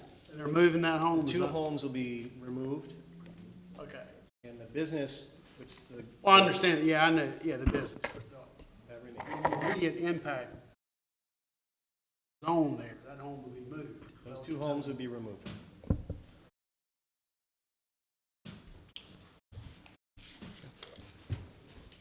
So, back to Mr. Barber's question, I think we should, if it pleases the council, I mean, this is the issue at hand for us, is the rezoning. I know your presentation was going through a lot. Have you presented what you need to present as For far the as the rezoning, yes. rezoning issue? Okay, so let's stick to simply the rezoning at this time. That is the actual public hearing is for the rezoning. So to your point, it was getting quite a bit confusing going on into all of that information. So let's stay focused on strictly the rezoning. Any other questions for the planning director at this time regarding the rezoning before I open it up to the public? You actually had a statement here that's down a little further on that does have the information from the planning board related to the rezoning, correct? They were in favor of the rezoning. I see that on this paper here.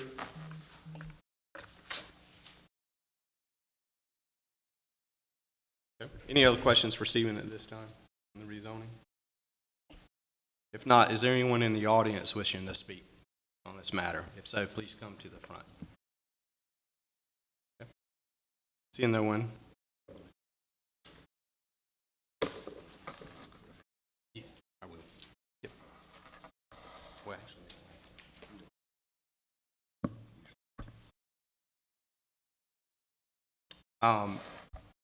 Is the applicant present?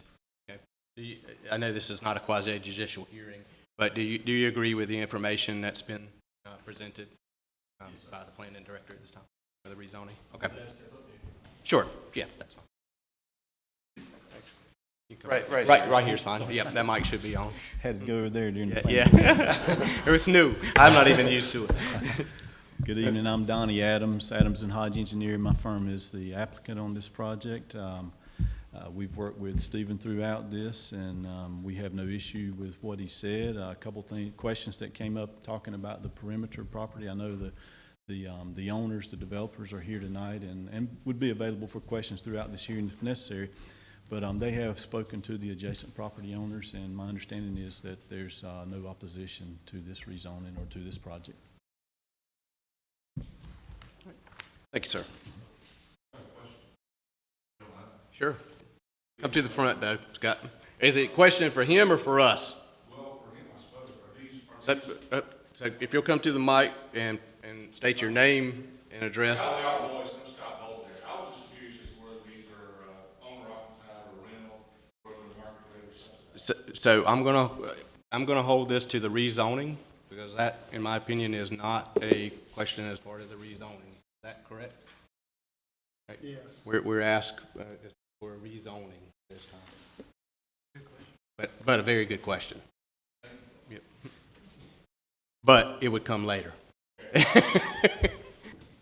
Right? I mean, am I in line with that, Mr. Attorney? Is that correct? We're strictly here. That's why I didn't want to go through all of this, because we need to hold it to the strictly what's in front of us, which is the rezoning at this time. Your question would be probably more in line with what comes next in the agenda. So, yes, ma'am. Emma Gimmel, 207 Hancock Street. I'm not really sure about this question, so are there any other zonings that could happen except for the R3? I mean, E? What other districts they could rezone to? Yes. That would not be so heavily populated. Medium density covers everything from R6 to R8 in our zoning code. They're not separated.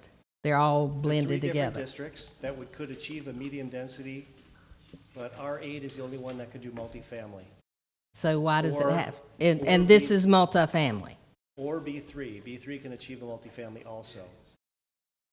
And the reason I recommended going with B3 rather than an R8 is because of the business property adjacent, the adjacent business zoning. This is an extension of that, rather than introducing a brand-new zoning district isolated by itself.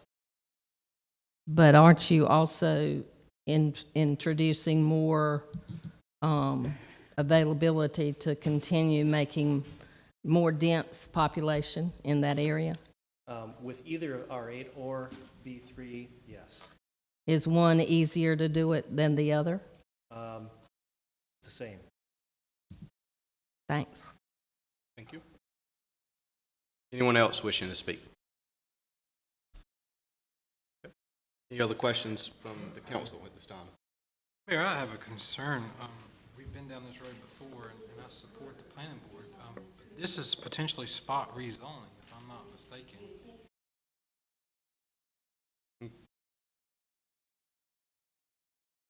Go ahead, Mr. Scott.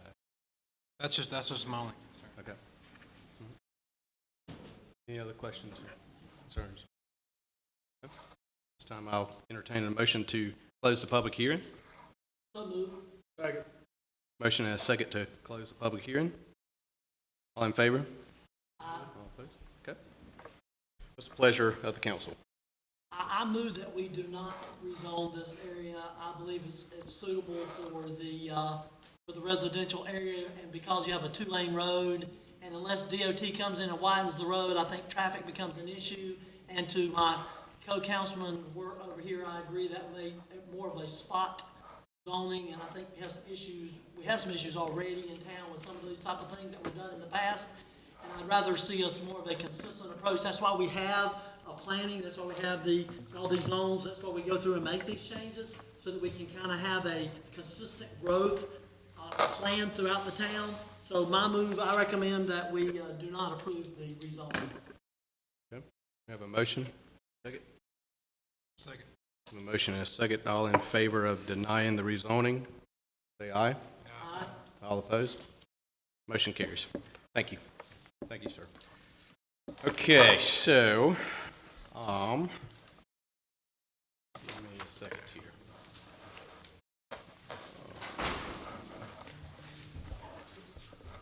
So if that is the case, Mr. Manager, Madam Clerk, we then do not need to do the next public hearing, is that correct? Yes. Nor business item 1? Business item 1. So we can then remove those from the agenda.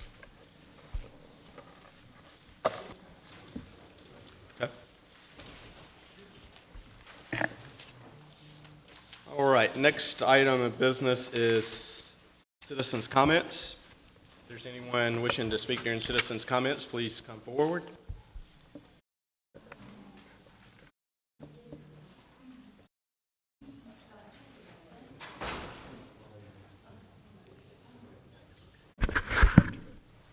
Howdy. This is my bedtime. And yes, and my legs begin to shake when I speak. And so I'll have to stay focused. And I've been wearing this mini pearl hat for over a year and a half to make a statement debunking snobbery. And I'm 77 and I'm at the end of life. And anyway, I want to leave a legacy. What's your name? And I live just in walking distance. I haven't had a car for 8 years, and there's 48 apartments, and of course it's a over 100-year building. And of the 48 apartments, there's I better get to what my 3 minutes are focused. And so say 98% of the tenants are women, because we outlive you men. And yes, it's true, we work you to death. I mean, you got muscles and you can work a plow and all of that, and yes, that's why it's true, we outlive you. And I'm sure you've had your own mothers and grandmothers in nursing homes, and you know that's all wall to wall. And so I'm just one step away from a nursing home. And so anyway, I can still talk, I can barely hear. I'm waiting for a hearing aid. And I was born Mormon in Ogden, Utah. And we're a record-keeping people. I mean, our genealogy, we do work for our dead and all of that. And I've always kept a diary. I mean, since I was 12. I mean, those cute little girls would get that with a little lock and all of that. And of course, most of them have been lost, but this is the most recent reason I'm here today. And so, we were sheltered in Utah, but I loved the funny papers, and I learned how to read when I was 5. And my favorite was Little Abner, and Sadie Mae, and Grammy, Yoakum, and all of that. And yes, our church is a family. All of our churches are. But anyway, we had a budget in our church, and it was like $30 a family, and we had free, award show. We had our buildings have big basketball courts and a stage. And so our church and our ward was, our whole life.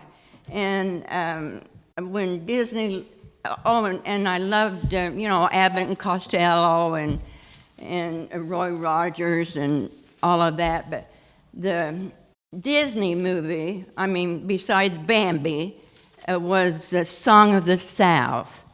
And it was with Uncle Remus. Or when he came out, zippity-doo-dah, zippity-day, oh me, oh my, what a wonderful day. And then the bear would come out, and he said, you need your bare necessities. And he did his. And so that was my beginning love for the South. And we had no blacks in, Utah. Ma'am. You and I have had a lot of conversation over the last couple of weeks. Okay, well, anyway, 2 days before Thanksgiving, I put my frozen turkey in the freezer and say, like, I've been asking for security cameras in our building because I've been assaulted and I've been ridiculed. I've been mocked. And so, 18 years ago, I even came here and said, how come there's no security cameras there? And so, unbeknownst to us, there were some put in, and it was a secret. We weren't informed.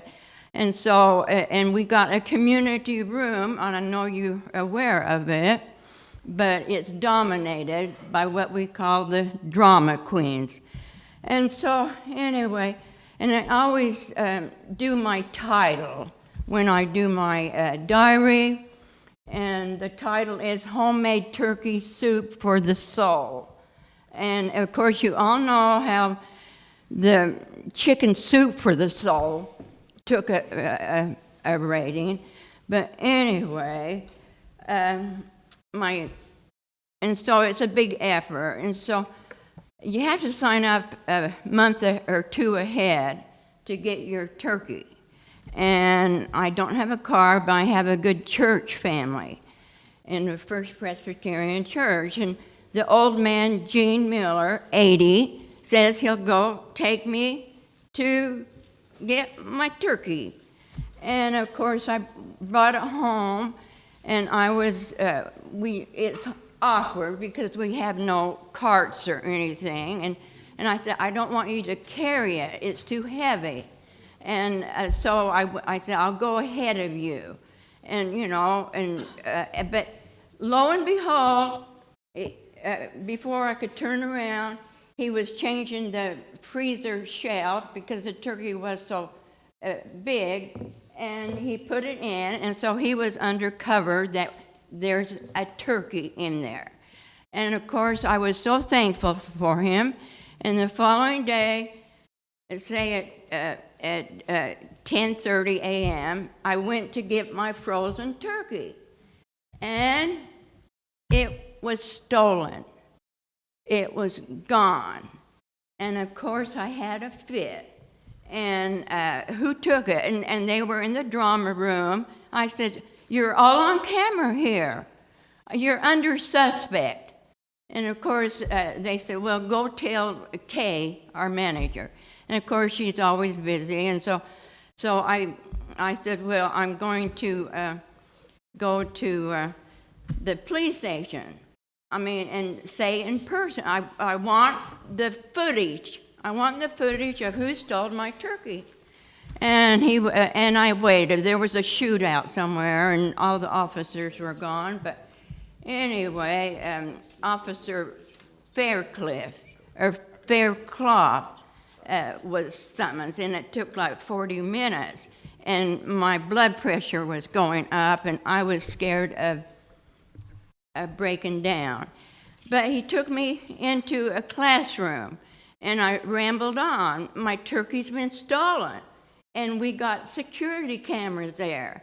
I mean, I said, I want to know who stole it, and all, because tomorrow's, I gotta cook it. And anyway, he listened, and then I was adamant about being recorded. I said, are we on recording here? And he said, no. And I said, well, will you go with me to the manager? Because I don't have any authority. I mean, you can say I'm unliked because I'm, playing like I'm Minnie Pearl. And so anyway, he says it wasn't his policy and that I would have to go ask the manager. I said, well, we don't know when she's in. I mean, she's always at her other managements. And so I didn't sleep that night, and of course I was outraged, and I even called 911 to make it recorded. I mean, have it on record, because I have a history of 911 calls. I mean, since I've lived there. Like I mentioned before, I've been assaulted and ridiculed every day. Anyway. So, ma'am, excuse me. What's your name again? Mary Moody. Mary Moody, and what's your address? 129 South, Okay. 3rd Street.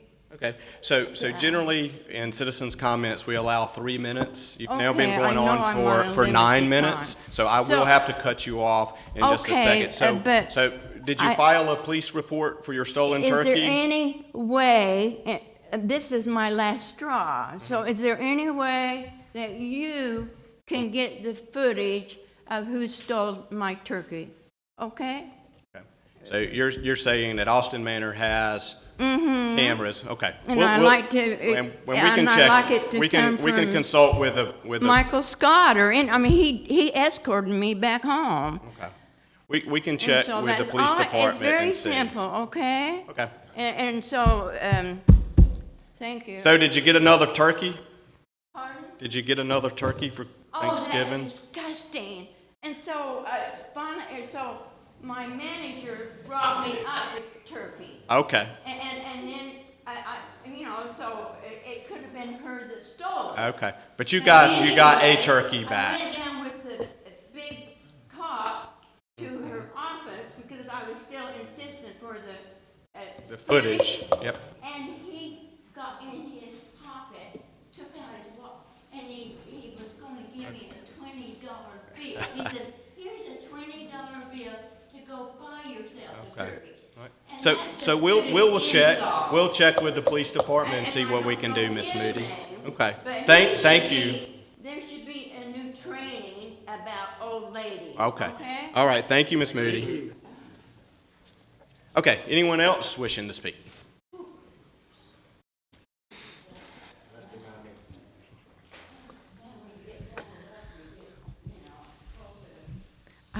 Good evening. I'm Pam Lampy. I live at 415 North 2nd Street. I hope everyone had a Merry Christmas. Happy New Year, too, as we begin a new decade that will hopefully bring lots of golden opportunities. My comments tonight are basically thank yous for the following things. First, on behalf of Down to Earth Garden Club, I want to thank Mr. Lenny Branch and his department for planting 2 900 pounds each 4-inch caliper willow oak trees at the Bob Wallace Kiddie Park and the dog park. They did an excellent job, and the trees are going to be beautiful. We also thank Mike Scott for permission and Mr. Richard Taylor from Taylor's Nursery for a discount on the trees. Our garden club is interested in helping provide more trees if needed in the future as well. Second, thank you to Steve Winsman and staff, the planning board, and consultants that helped devise our comprehensive growth plan. It took a lot of work indeed. It may still need some tweaks to make it better, which is why we also thank you, the town council, town management, and mayor for setting aside January 15th to discuss the comprehensive growth plan and parks and recreation direction. We look forward to this very much. Third, thank you for undertaking a rate study with UFS. The preliminary results of this study were presented tonight and will require study. I requested information about the results prior to this meeting so I could review, but I did not get a response, so I guess this information was unavailable. I already have several questions, such as how capacity fees of $4.25 million affects and why our town users' cost for rate making for the operation of our water plant is $3.26 per 1,000 gallons in comparison to the amount the town bills the county of $2.20 per 1,000 gallons. Lastly, thank you for the wayfaring signage. I think it looks great. Thank you. Thank you, Betty. Anyone else wishing to speak during citizens' comment? Seeing none, we'll move on now to the consent agenda. I have a motion to approve the consent agenda as amended. So moved. Second. And just one thing I did want to mention, now I've got a motion and a second. We removed the item 4 for the request from the police department. Just wanted to make sure you guys are aware there is an action item at your desk. I'm not sure if you've seen it. We removed that. So they were asking to purchase 7 chargers now. So I just wanted to make sure. Okay. All right. So I got a motion and a second to approve the consent agenda. All in favor, say aye. Aye. Okay. Motion carries. Okay, we'll now move on to business item. We'll move on to business item number 2.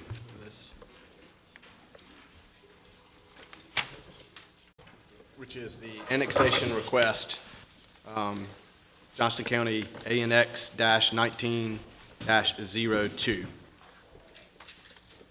Mayor Council, this is the first step in the annexation process, which is really just requiring or asking the clerk to evaluate the application or the petition to make sure it's,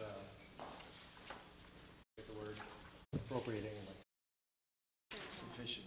Sufficient, there's the word. That's it.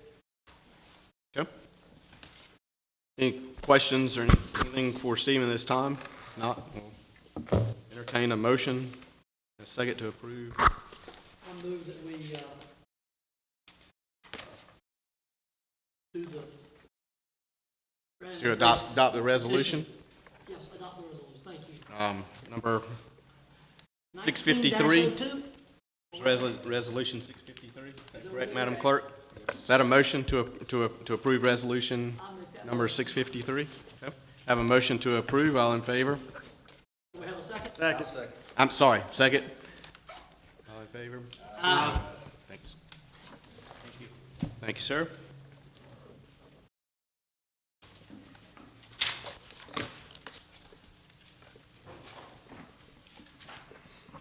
Okay. So our next item is council or committee appointments, just on page 153 of our package. Is that correct? We have 154? Okay, sorry, 154. Okay.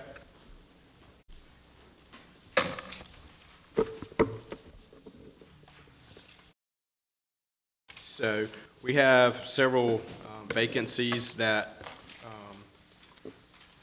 we have on several different committees. So we don't have to go through all of this tonight. If you don't want to, I'll ask if there's anyone who is interested in serving on the committees that we do have available. And we do have one committee, which is the SWAC, is that correct? Committee that Steve Rabel, I think you have volunteered to serve on. So we would like to do that. Also, the Triangle J Council of Governments, there is a position open for that. I think, is that an alternate member? On the Triangle J? Yeah, as for an alternate member. And then we have a position on the library board as well. Mayor, Do I have any interest? Yes, sir. I have a question. Sure. I currently serve, well, prior to being elected, I was on the Parks and Recreation Advisory Committee. As a non-council member, is that still effective or not? That is. And how do I do that? Do I need to just, okay, that's fine. But I saw that in the agenda. Okay. Yes. What is the meeting dates? Do you know the meeting times for the library committee? Do you know how often they meet? Do you know, It's Travis? usually monthly, and it varies, but generally it's in an afternoon, I think on Thursday.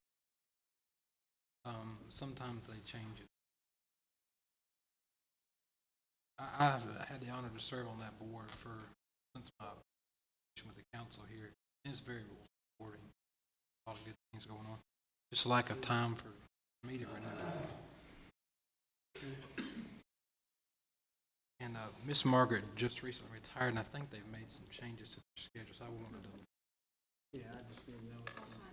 Yeah, I need to know the meeting schedules. Okay. And I think I had a conversation with Gary Johnson today, and one thing he's gonna try to do, something that's a suggestion, is that one thing he's gonna try to do is maybe move his advisory board meetings even to later in the evening and afternoon towards evening, so that it doesn't interfere with, especially those of us involved in sports. A lot of times afternoons are taken up, and then it's difficult for us all to get there. And so he's gonna make some changes to that. So then I'm just saying, suggestion is maybe some of these committees could make some survey their people to find better meeting times so more people could attend. I think would be important. I think it's important for us as the council to be on these committees and have an input, because some things that we know come back to us, budget time and others, that we could have had a head up on if they discuss it in the advisory board meetings. Of course, they might not. Anyone interested in serving as an alternate on the Triangle J Council for Governments? They usually meet once a quarter, and it's at night. It is at night, but it's usually in Durham. But it usually is around, I think, 6 o'clock is when they start, and they serve dinner and so forth. Interested in serving on that? Who's on that running? Me, yeah. Yes. John? Madam Clerk, I'm interested in serving on the library board. Again, depending on the times of the meeting, I'll have to see if that's coming into my schedule. I just need to know. When you get the information, just please forward it to me. Yes, sir. Okay. Thank you. I make a motion to nominate Mr. Dunn for the Triangle J alternate. Okay. If you need that in order. I second it. Yep, have a motion and a second. Mr. Dunn, serving on the Triangle J Council of Government. All in favor? Thank you, sir. And then also, can I get a motion to appoint Stephen Rabel to SWAC? So moved. Yep. Motion Second. and a second. All in favor? And Carries. I move to put Roger on the library. If it, If it accommodates me. That's okay, but yeah, that's right. But go ahead and have it in place so that he can. sure, Yeah, again, it's We'll have depending to take on care of the it again. meeting schedule. so I have a motion to appoint Councilman Wood to the library board should his schedule allow the meeting. Correct? That's correct. Okay, do I have a second? Motion and a second. All in favor? Okay. I think that covers the ones that we need to cover at this moment. You do, we will send out maybe a listing of all, if we don't have that, maybe an updated listing and so forth, and with the times that they meet, might be helpful as well. Okay? Thank you, Madam Clerk. Okay, we'll move on to item number 4, which is consideration and request for amendments to the salary schedule. Mike? I'm not sure what you're thinking of for the time issues here, but the police cars and the fire truck are very time sensitive for this meeting. If you think we can get that in after this, then that's great, we'll proceed, but otherwise I might recommend we deal with those first. We can. Yep. That's fine. Have any issues with that, gentlemen? We'll move, we'll take the bid award for the fire truck, which we had on as business number, item number 8. We'll take that now. Chief, are you ready? Yes, sir. Okay.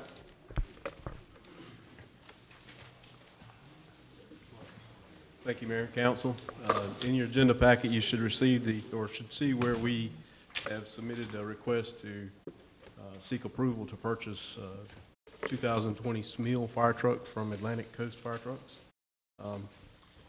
We sent out RFPs to 4 different vendors, received only 2 back. We confirmed through email and phone conversation. The other 2 did not proceed to bid. So with that being said, I stand for questions.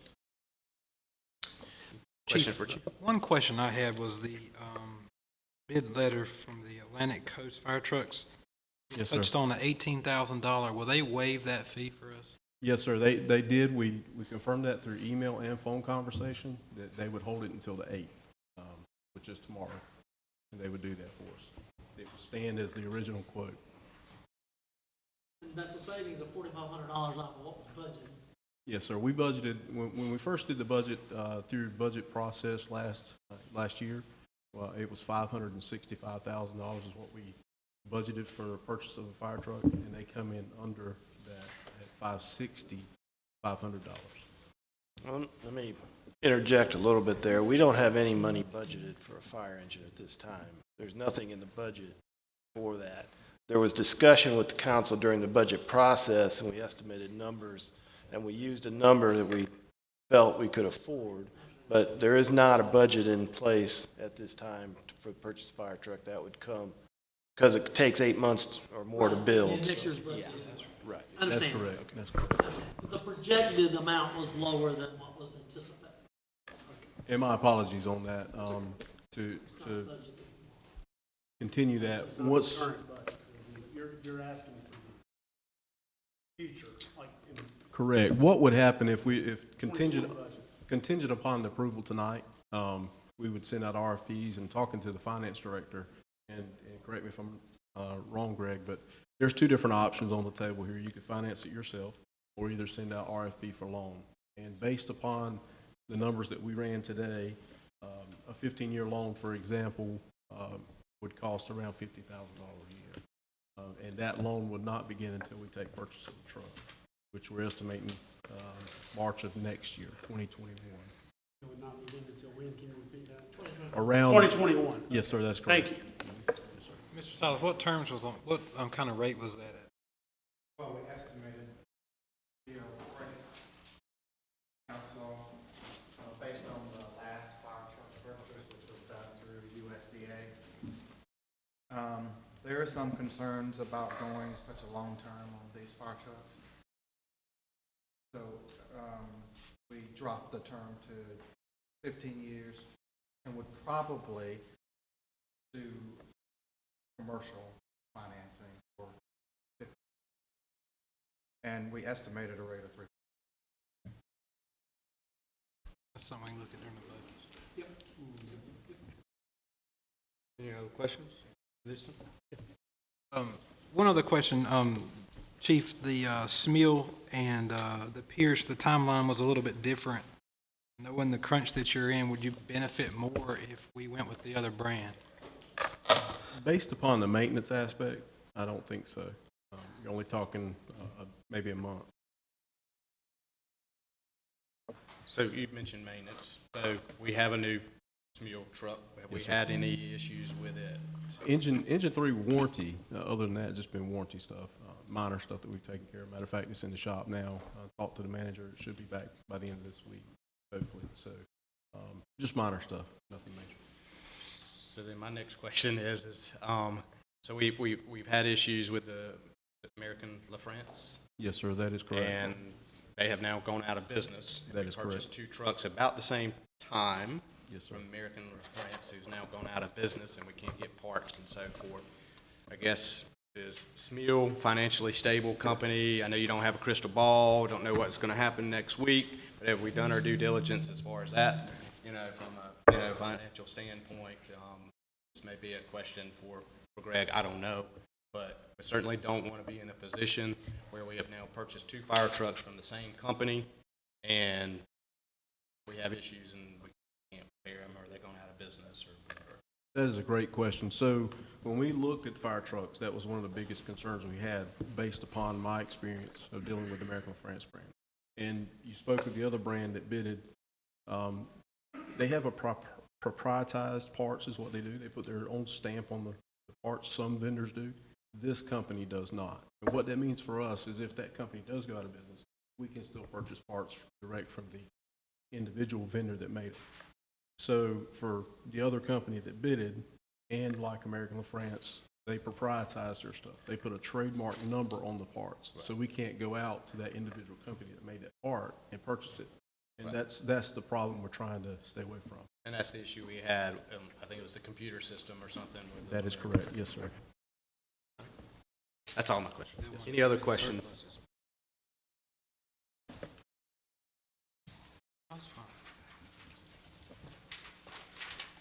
Any other questions from the council at this time? I make a motion, we approve the request as stated by staff. A motion and a second to approve the purchase of a fire truck, bid award to Smithfield. Is that correct? All in favor? All opposed? Thank you. Thank you, Chief. So now we'll move to what we had as business item 9, bid award for police cars. Chief, you ready on this one, sir? I do apologize for some of the confusion on it. This has been the first year that I've ever had trying to purchase vehicles. But just a few weeks ago, there were no Dodge Chargers available. So that's when I put in the request for the Durangos. But last Friday, when we picked up the car that was replaceable direct at the dealership that I went to, he had the foresight that he ordered some extra ones. And different departments decided they didn't need them. Their budgets couldn't take them, so he offered them. So I was able to locate 7 Dodge Chargers. That's what I'm putting in the request for. Yep. Any questions for the chief? I did. The only question I have, Mr. Powell, the engines state there's 6-cylinder. Is that common now for our law enforcement cars? At this point, that is all you can get in a Dodge Charger, is a 6-cylinder. Hopefully, 2021, they will go back to putting the V8s back in. And these are going to be supervisor cars, so they'll only be driven by the supervisor. So now, this isn't the budgeted amount, right? Yes. We did put this in the budget, it's not projected. Yes, this is budgeted. So it was $200,600, and the actual contract is $171,666.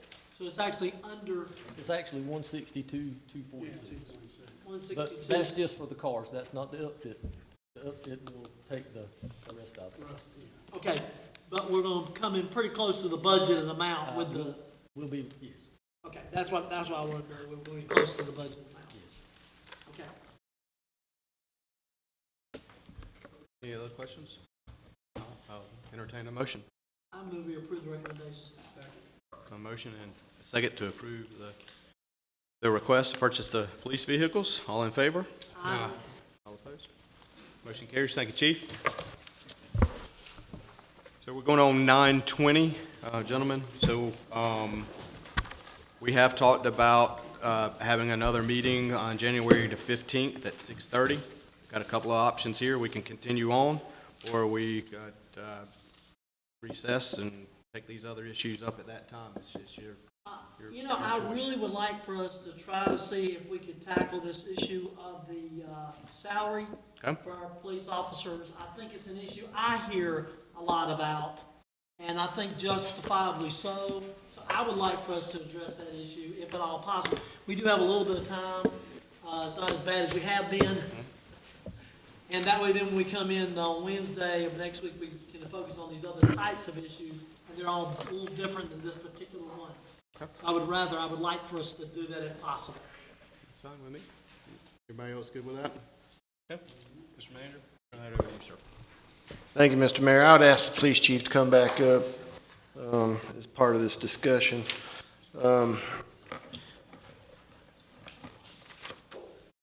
The request for salary adjustment starts on page 155 of your agenda packet. In July of 2019, we implemented the salary study recommendations that the council approved at 100% of the average of our comparable cities that were used in that study. In July, the police department had 5 vacancies at that time. Since then, we've maintained an average of 4.75 vacancies until now. So there's a concern that the salary study increases for the police department did not have the desired effect that we wanted to as far as increased retention and recruitment of personnel. We have lost a few people, we have hired a few people. Those aren't the same people here in July as they are today. So we continually seem to lose and pick up at about the same rate, but we can't make any headway on decreasing that number of vacancies in the police department. That's about 12% of our agency that we're working without for the last over 6 months. So it is an issue for staffing.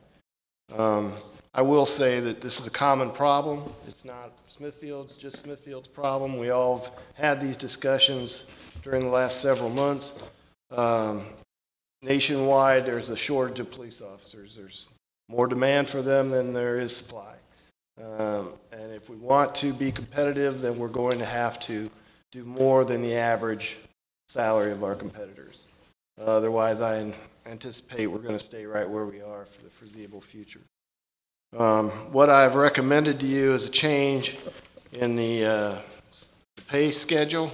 Your current pay schedule is on page 157. The draft pay schedule is on page 158 for the changes, and what I'm asking is to impose the new schedule and maintain the current levels of difference between all of our officers that currently exist today, so we don't have compression factors. In order to do that, we anticipate that the cost would be about $95,000 for this year. The department is already $120,000 under budget for this year, so there would not require any budget amendment to their salary line or their benefits line. As part of this, I would also ask, if implemented, that we freeze 2 of the vacant positions until we can discuss during the budget process, how are we sitting with our finances in regards to salaries and ongoing expenses. I feel like we're still going to be okay, but I'd like to have that discussion during a budget workshop, if it pleases the council. Chief, would you like to say anything? I have done a little research. The manager asked me to on it.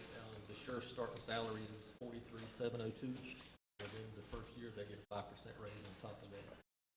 So it's, and I did lose 2 supervisors to go around to other agencies that went back as patrol officers. Suitable pay rates to step out of supervision.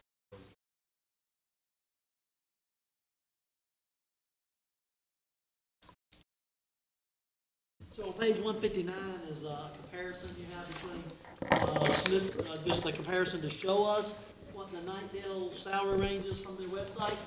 That's correct. Nightdale, both pages 159 and 160 discuss their officer pay all the way up through their chief's pay.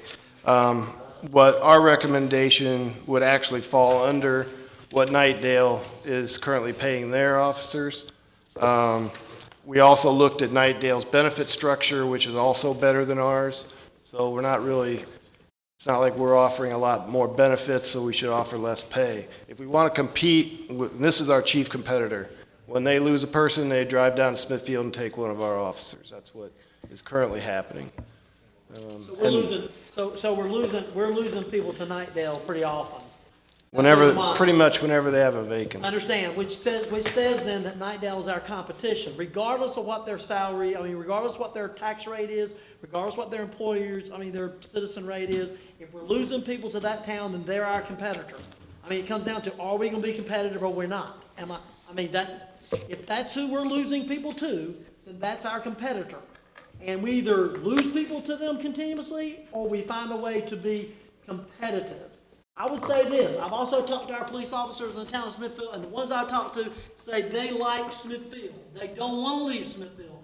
But you've got to say, if it's $15,000 a year difference in pay, you know what? I can go somewhere else too. That's a lot of money. You got to you got to feed your family, and everything else is going up. So, I think that if that's our major competitor, then that's who we need to be looking at. So Chief, how many have we lost to Nightdale? Last 2 years, how many have we lost to Nightdale? 3 to Nightdale. 1 to Garner. We had 2 to go to the beach. Can't count the beach. That's a different benefit. Over the That's last a 2 different years. benefit. They've been more. I don't know, their chief there is actually one of our previous. He's one of our patrol, was one of ours. At where? Not Nightdale. So their chief is Used to one of work our here. previous, Yes. so maybe that has a little something to do with it as well. Right. I know Dr. Barber wanted to get through this tonight, but, looking at the numbers we've seen, this is going to be a significant financial shift. I know we're under budget this year, and we can absorb that, but I think maybe we ought to delay this until the budget planning session. I would say that I know what you're saying, but my concern is, this is a matter of urgency to me. I think when I talk to the people, when I talk to police officers and it's a matter of urgency. When you're losing people, when people are just, even the ones that don't leave, feel like they're not being paid what they're supposed to be paid. And based upon the numbers, I can't argue with them. Based upon what the salary is for that position, they can go somewhere else and get paid a lot more money. That's one of the biggest arguments that we had when we went through our salary survey that I'm not happy about. I expressed my displeasure over the salary survey because I felt the salary survey should have identified this without coming to this point. And we should have dealt with it during the budget cycle, to your point. If the salary survey had been, because if we're losing people to Nightdale, we were losing people to Nightdale before the salary survey was over. And so my point is, I think that this is a matter that needs to be addressed, and I don't think we can keep kicking it down the street. I don't think we do justice. I know as a employee, I want to get paid what I'm supposed to get paid. And my employer who keep kicking down the road ain't gonna make me happy. I think we need to, the recommendation is that we have, the question to me is really not whether or not we need to increase their salary. I don't think, my question is, does anybody here think that we should be increasing their salary? That's my question. Maybe the amount that we do is in question. That's a different story. And we can haggle over that if we think that's not enough or it's too much. That's a different story. But to say, I don't see how we can say that we don't think that there should be a salary adjustment of some type, and that means we should be doing it as quickly as possible.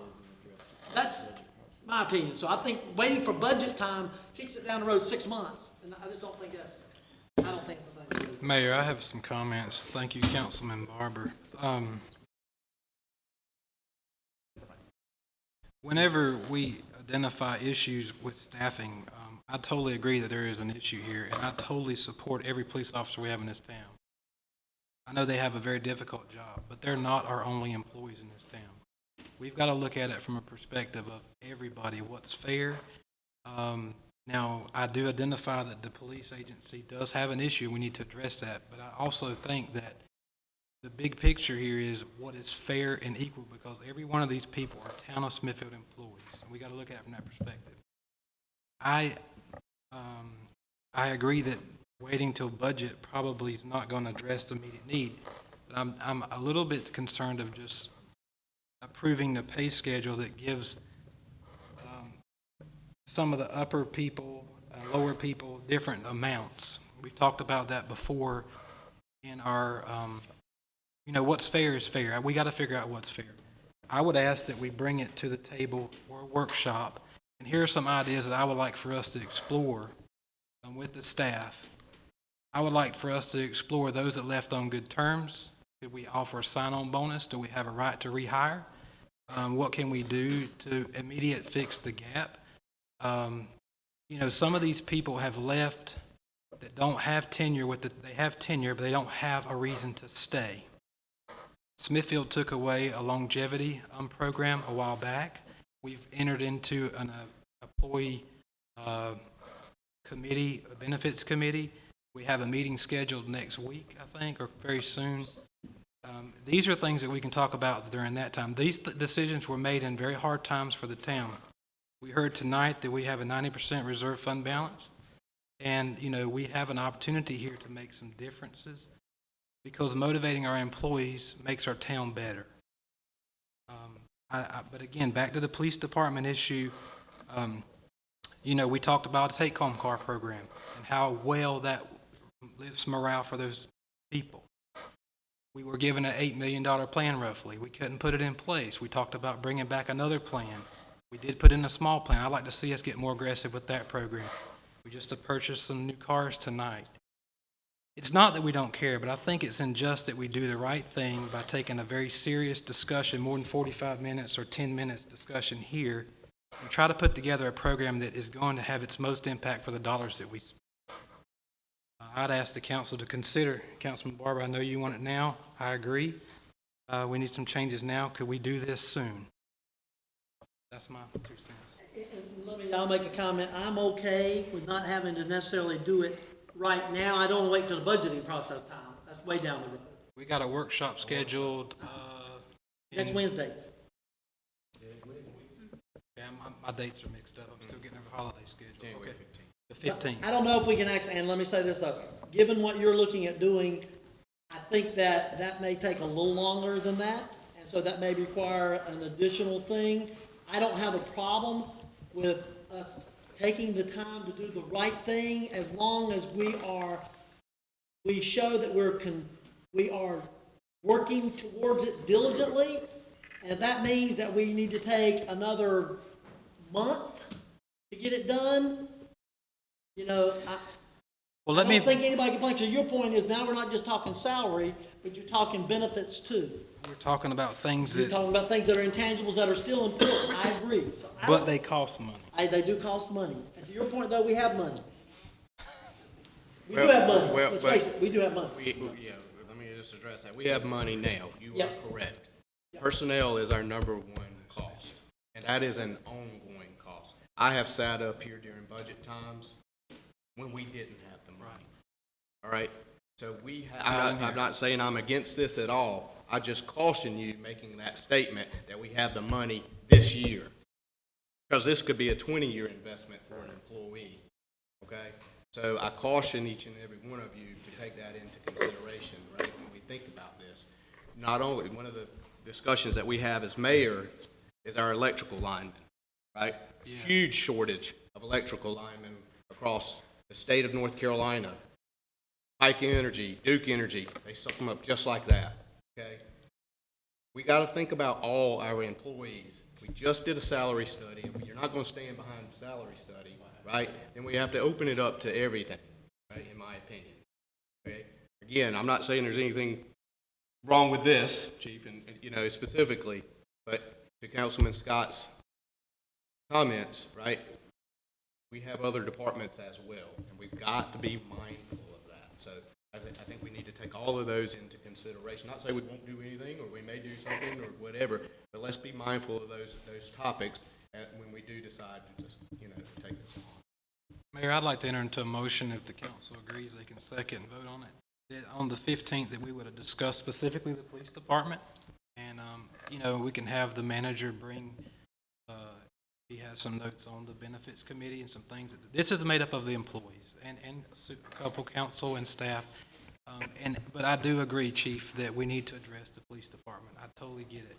I do have some concerns about the numbers, but my motion stands that we table this to the 15th and specifically discuss the police department. Does that satisfy you? Well, we also have to discuss those other things too. Yeah. In addition to that. Yeah, and I met with actually met with Ted in November and some of his team. And to Mayor Moore's point, he's exactly right. The lineman shortage, now directly from the team. Again, not saying we don't have an issue or a immediate need in the police, because I do agree we need to do something. But to be fair, again, to Councilman Scott's comments, we can't, we're gonna open up Pandora's box, we just start doing things to try to be competitive in every department. I mean, again, your department's important, just like his body, just like the fire department, like, so I would agree, I would second the motion of Councilman Scott, that we would table this, but we also, at the same time, need to be mindful for next year's budget as well, with other departments. Again, if the salary study wasn't worth it, then I don't know how we even did it. If that, and I wasn't on the council then, so forgive me for saying that, but if we're not going to be behind that, then why do we do it? Why do we waste the money to do it? We're going to take information off the internet, and why don't I just do that instead of spending money for a salary study? So I got a motion and So I'll a second second. to table this until the 15th, January 15th meeting.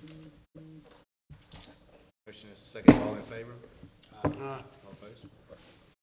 We'll table that, sir. We'll bring that back up at the January 15th. Sir. If we recess until then. So it's all contingent. I guess so.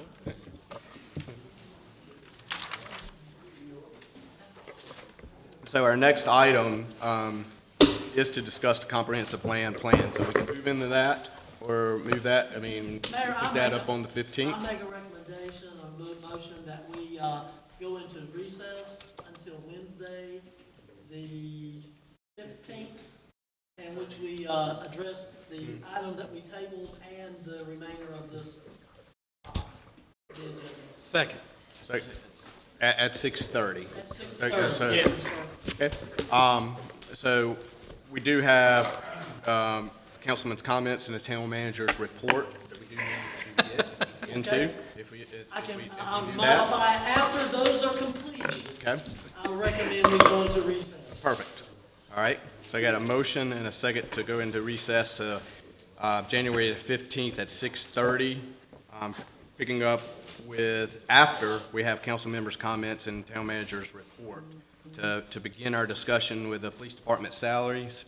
And then we will do the comprehensive land plan discussion, park planning discussion, and discussion concerning the dilapidated building ordinance, which are all related to expanding and so forth. Okay. All right.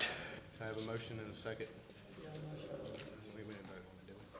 So we're going, All right. We have a motion and a second. All right. All right. All in favor? Opposed? Okay. 5 minutes, Mike. All right. Well, any council members' comments, any additional for tonight? Just a big thanks to Greg. I do have some comments, Mayor, but I'll make it very brief. Oh, I'm sorry. It's fine. Go ahead. Very good audit. Good job to the staff. I've just come back on board. Good job to the council, the mayor, and the Madam Clerk, and town manager. So, great job. I appreciate it. And taxpayers appreciate it. Impeccable what you've done and what we've done. So, I appreciate all departments. Thank you. So not to make light of things, but it is correct, right? What the auditors are for. Okay. That's right. Thank you, sir. I'm holding you to Thank it. you. Go ahead. Anyone else? Yes, Mayor, I'd like to make a couple comments. I'd like to express a thank you to the DOT for the construction of the new road and partnering with us to make that happen, even though I'm still a little bit disappointed about the naming of that. However, there's been some concerns expressed about the existing part of the old Booker Dairy Road, the asphalt. And Lenny, can you talk with them, or they have any plan to fix where it's messed up a bit from the traffic that's been on there? If you talk with the DOT. Could you better define the that? location Yeah. for us? So which area exactly? Which old Buccaneer Road are you talking about, Mr. Scott? Well, I don't know. No, actually, I do. If you leave Lowe's and you come straight before you get to the new road, we're talking about that part there in front of Edenwoods, is a bit tethered from some of the construction traffic. Perhaps we could see if they could help us get that. If they were going to address, I don't know. There was some concerns expressed about that. And moving on, Mayor, I would like to extend a huge thank you to our electrical department. We suffered a power outage a few nights ago. Actually, it was during the night, and it veered into the morning, the Sunday morning. I just want to point out a couple of things that we are very fortunate to have the people that we have on staff that can manage those emergencies and get us back online. It did take some time. Chris Johnson was very comical on Facebook.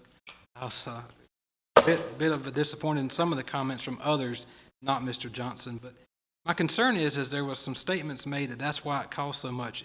I just want to make a point to say that we work very hard to get our rates down, and our utilities rates actually are less than Duke Energy Progress during this winter month period. We're very fortunate to have the staff and have the quick response, because we could have got that response, oh, it'll be 4 hours, or we'll address it. So I'm very thankful for that and for the program we have. I'm very thankful for that. I just want to make sure that we mention that, and I don't have any other comments. So I'll echo that as well, Ted, to you and your staff. Excellent job. Things happen. Sometimes all things can't be prevented. Good thing is that we did have the equipment necessary on hand. Let's make sure that we have another replacement. It's already ordered if we don't, or hopefully can get that into the budget, or not into the budget, and start working on that, because we have winter coming up, and though it's been relatively warm, we have possibly some colder weather coming, and may have some ice and so forth, so that could impact those things. So if we depleted our safety stock, we may need to not move forward into that, and I'm sure you're already handling that. But again, great job on that, and I will say that, to your point, Councilman Scott, I've got a brand new house. It's about roughly the same square footage of the house that I moved out of that was built in 1958. My utility bill, I'm not on the town of Smithfield, where I live now. Okay? I have one son who is now at college, so he's gone.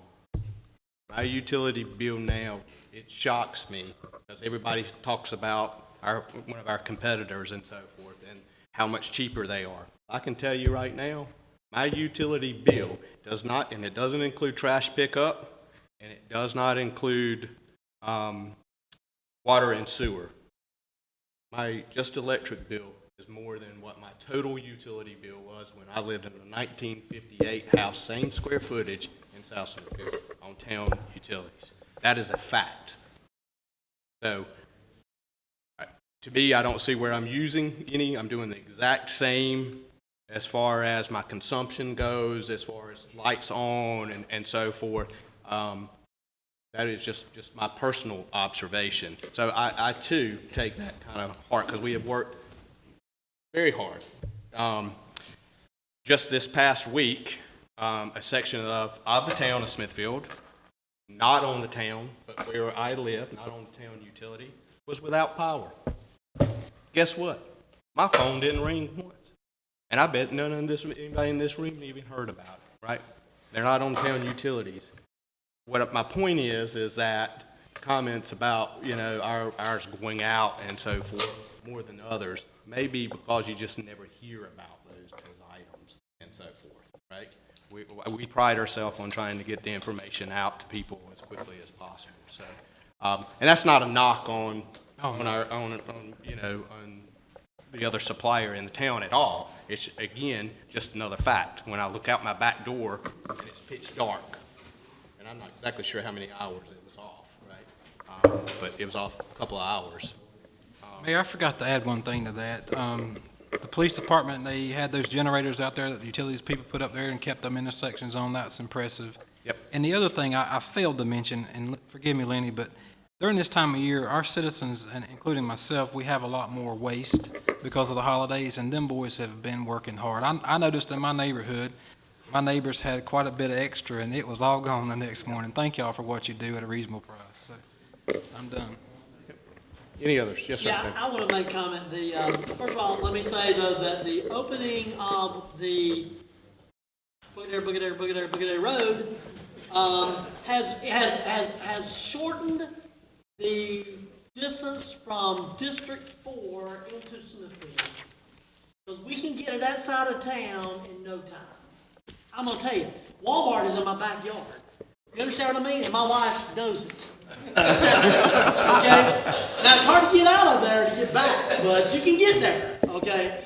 The point is that is a great improvement. The road itself, regardless of the name, the road itself is a great improvement, and I'm looking forward to the development that's going to come in that area. I mean, it's going to be great. I think it was a great program. The Kelly Drive is a unique little road over there that also cuts time from Buffalo Road over to Boogadair. So the deal is, I think that we see positive improvement. Lenny, if you would though, we do have, as you know, when you go across Dover Stevens Highway, when you get ready to turn in that turn lane, that road is torn up right in there. I don't know what's going on. We've already contacted DOT on that. Because that's been there for a while that way, but I mean, I don't want to, and the thing, if you don't get over, somebody thinks you're not getting over, so then you got to try to fight to get over, because you can't get over till the road, but we appreciate that work. Again, I also echo we hear on Facebook, I do a lot of Facebook stuff, and I see people making comments, and the comments has been total positive of our sanitation people and the work that they do, and we go to so many places, you see junk laying around. You don't see junk in Smithfield. It just don't, some places you have to have some people that walk out, and my brother used to live in El Paso, Texas, and he put stuff out on the side of the road, and it was gone the next morning. But it wasn't by sanitation people. But, our people clean it up. I mean, it don't stay out there days. So we appreciate all the hard work that's done with that, and we appreciate all the work that our town people do. I had the privilege on the day before Christmas or Christmas Eve, going by and visit some of our firefighters and that are working on Christmas Eve and stuff, and I appreciate them and their efforts and them leaving their families to come and help support, defend us and protect us and our police officers. I had to ring the doorbell. I thought it was a doorbell, it was a 911. Good thing my next door neighbor was the telecommunicator, said, "David Barr, what are you doing?" I said, 911 is off. I just need to get into a police station and give him some donuts.